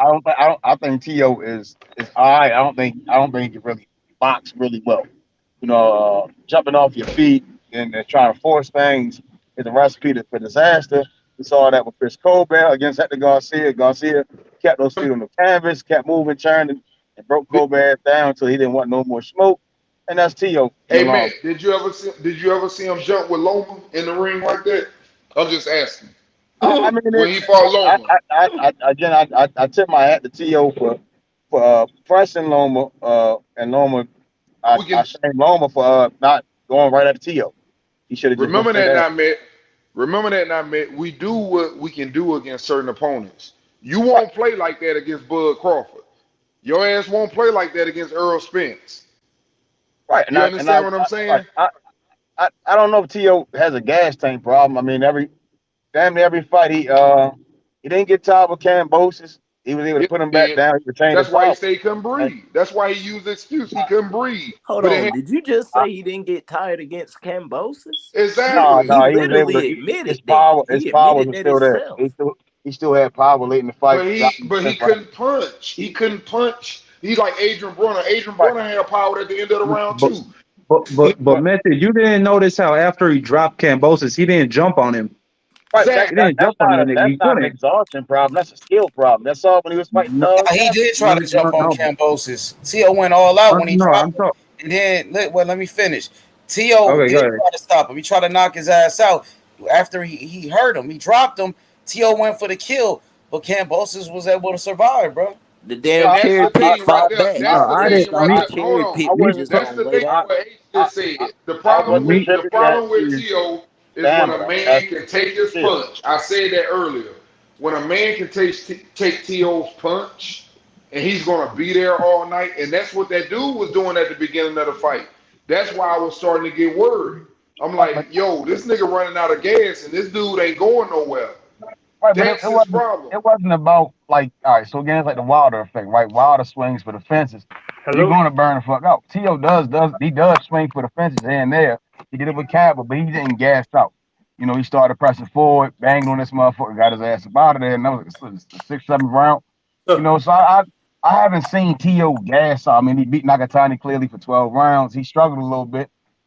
Only fight that he did get tired with, and everybody that fights Loma generally does get tired from him, right? So that was Lomachenko.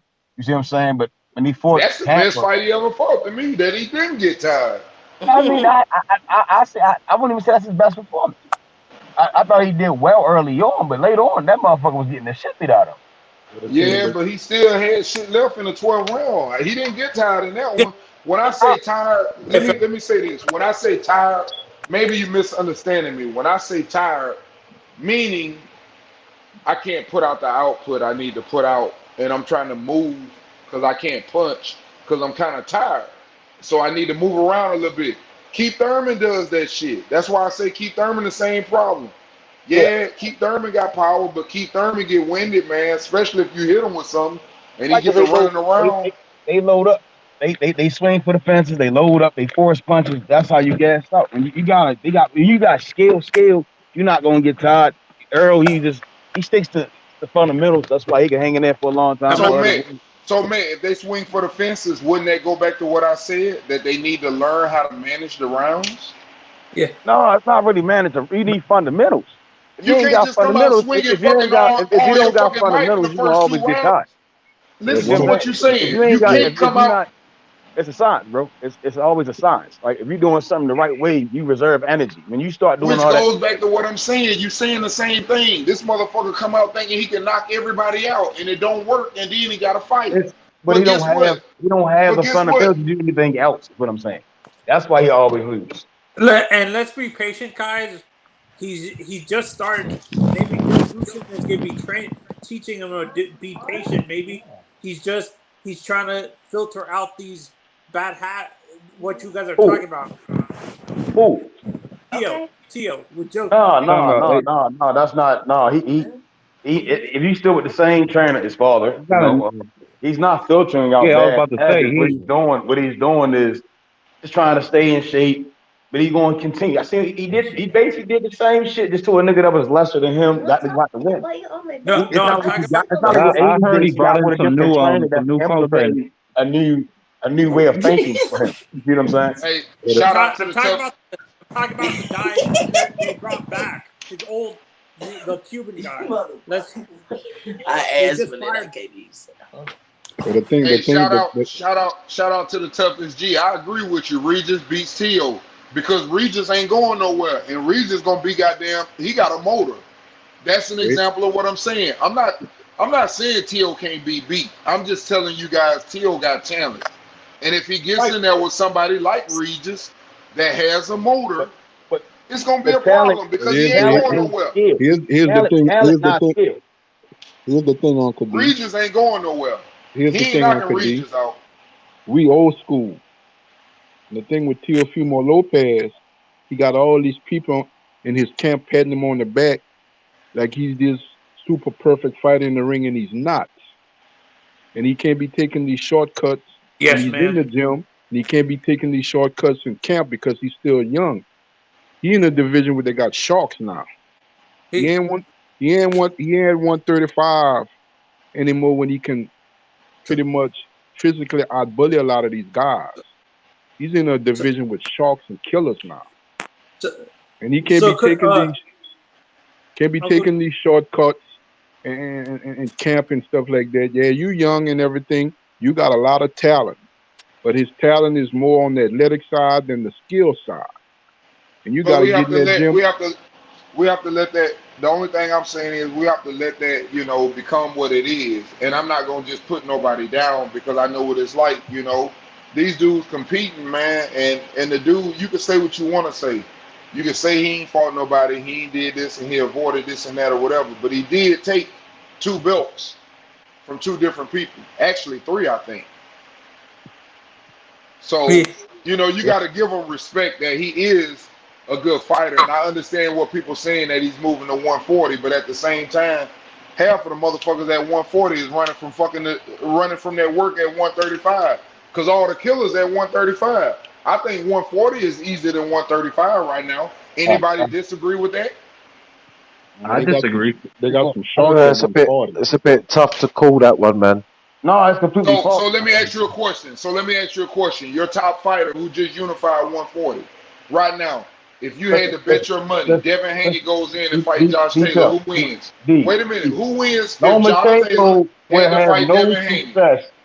With any, with the weakest link, I'm not talking about that. at 140, It's right? other 135 pounders out there.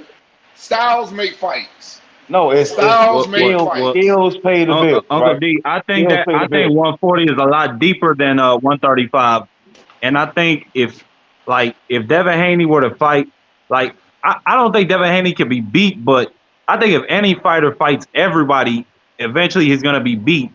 And I think if he fights even most of those killers at 140, answer that. Somebody answer that. Who can Tank not beat Devin Haney not beat at 140? Let's just say that for Josh example. Taylor beats Devin. I don't care what Josh Taylor beat Devin Haney and okay. Yes. Too big, too strong. I don't think Josh Taylor beat Devin Haney. Yeah, Devin has not I fought. let him have his opinion. Devin hasn't fought any puncher on the level of Josh Taylor. Devin hasn't fought any fighter that was bigger than him.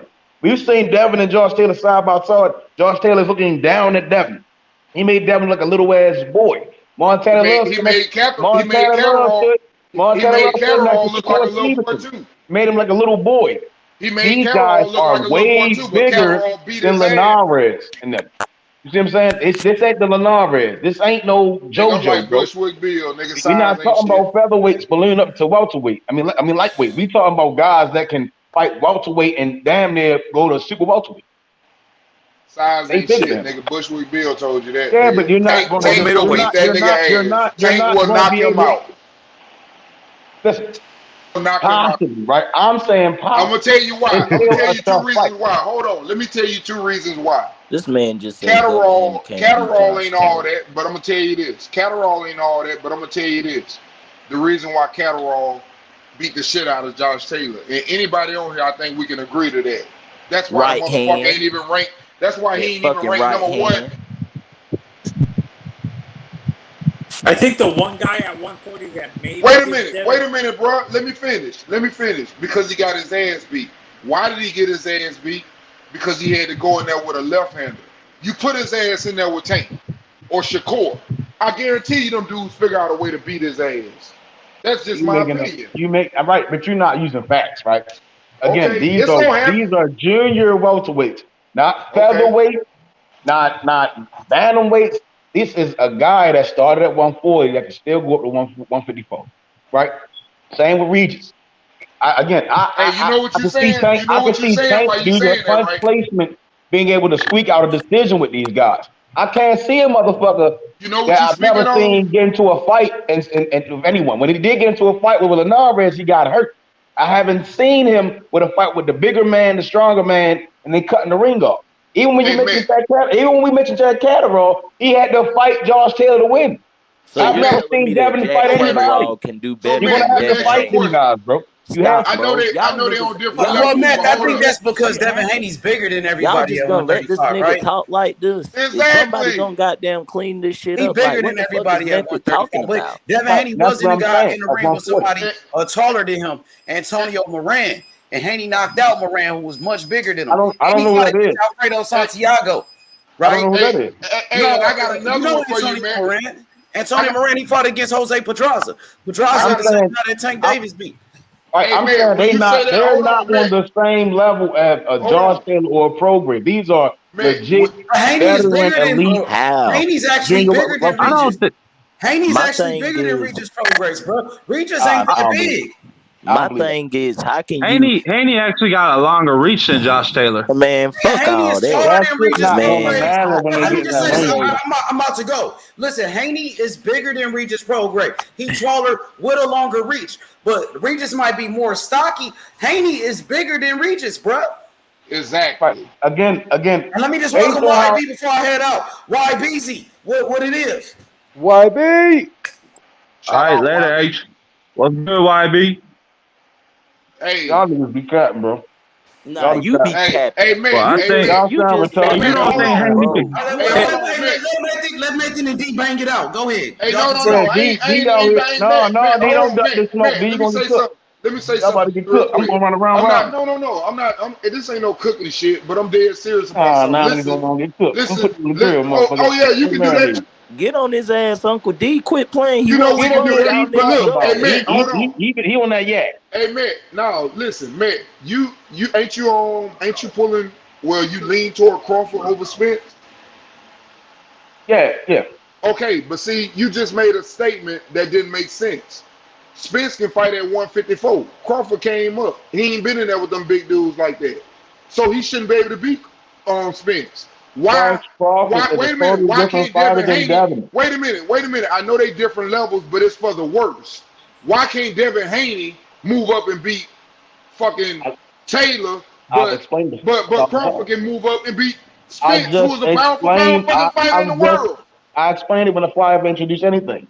Bud has legitimately beat niggas the fuck up, stopped them, right? When it was time to fight certain guys, and he knew that it's time to get a guy out of there, he gets them the fuck out of there. We've seen him in there with Ricky.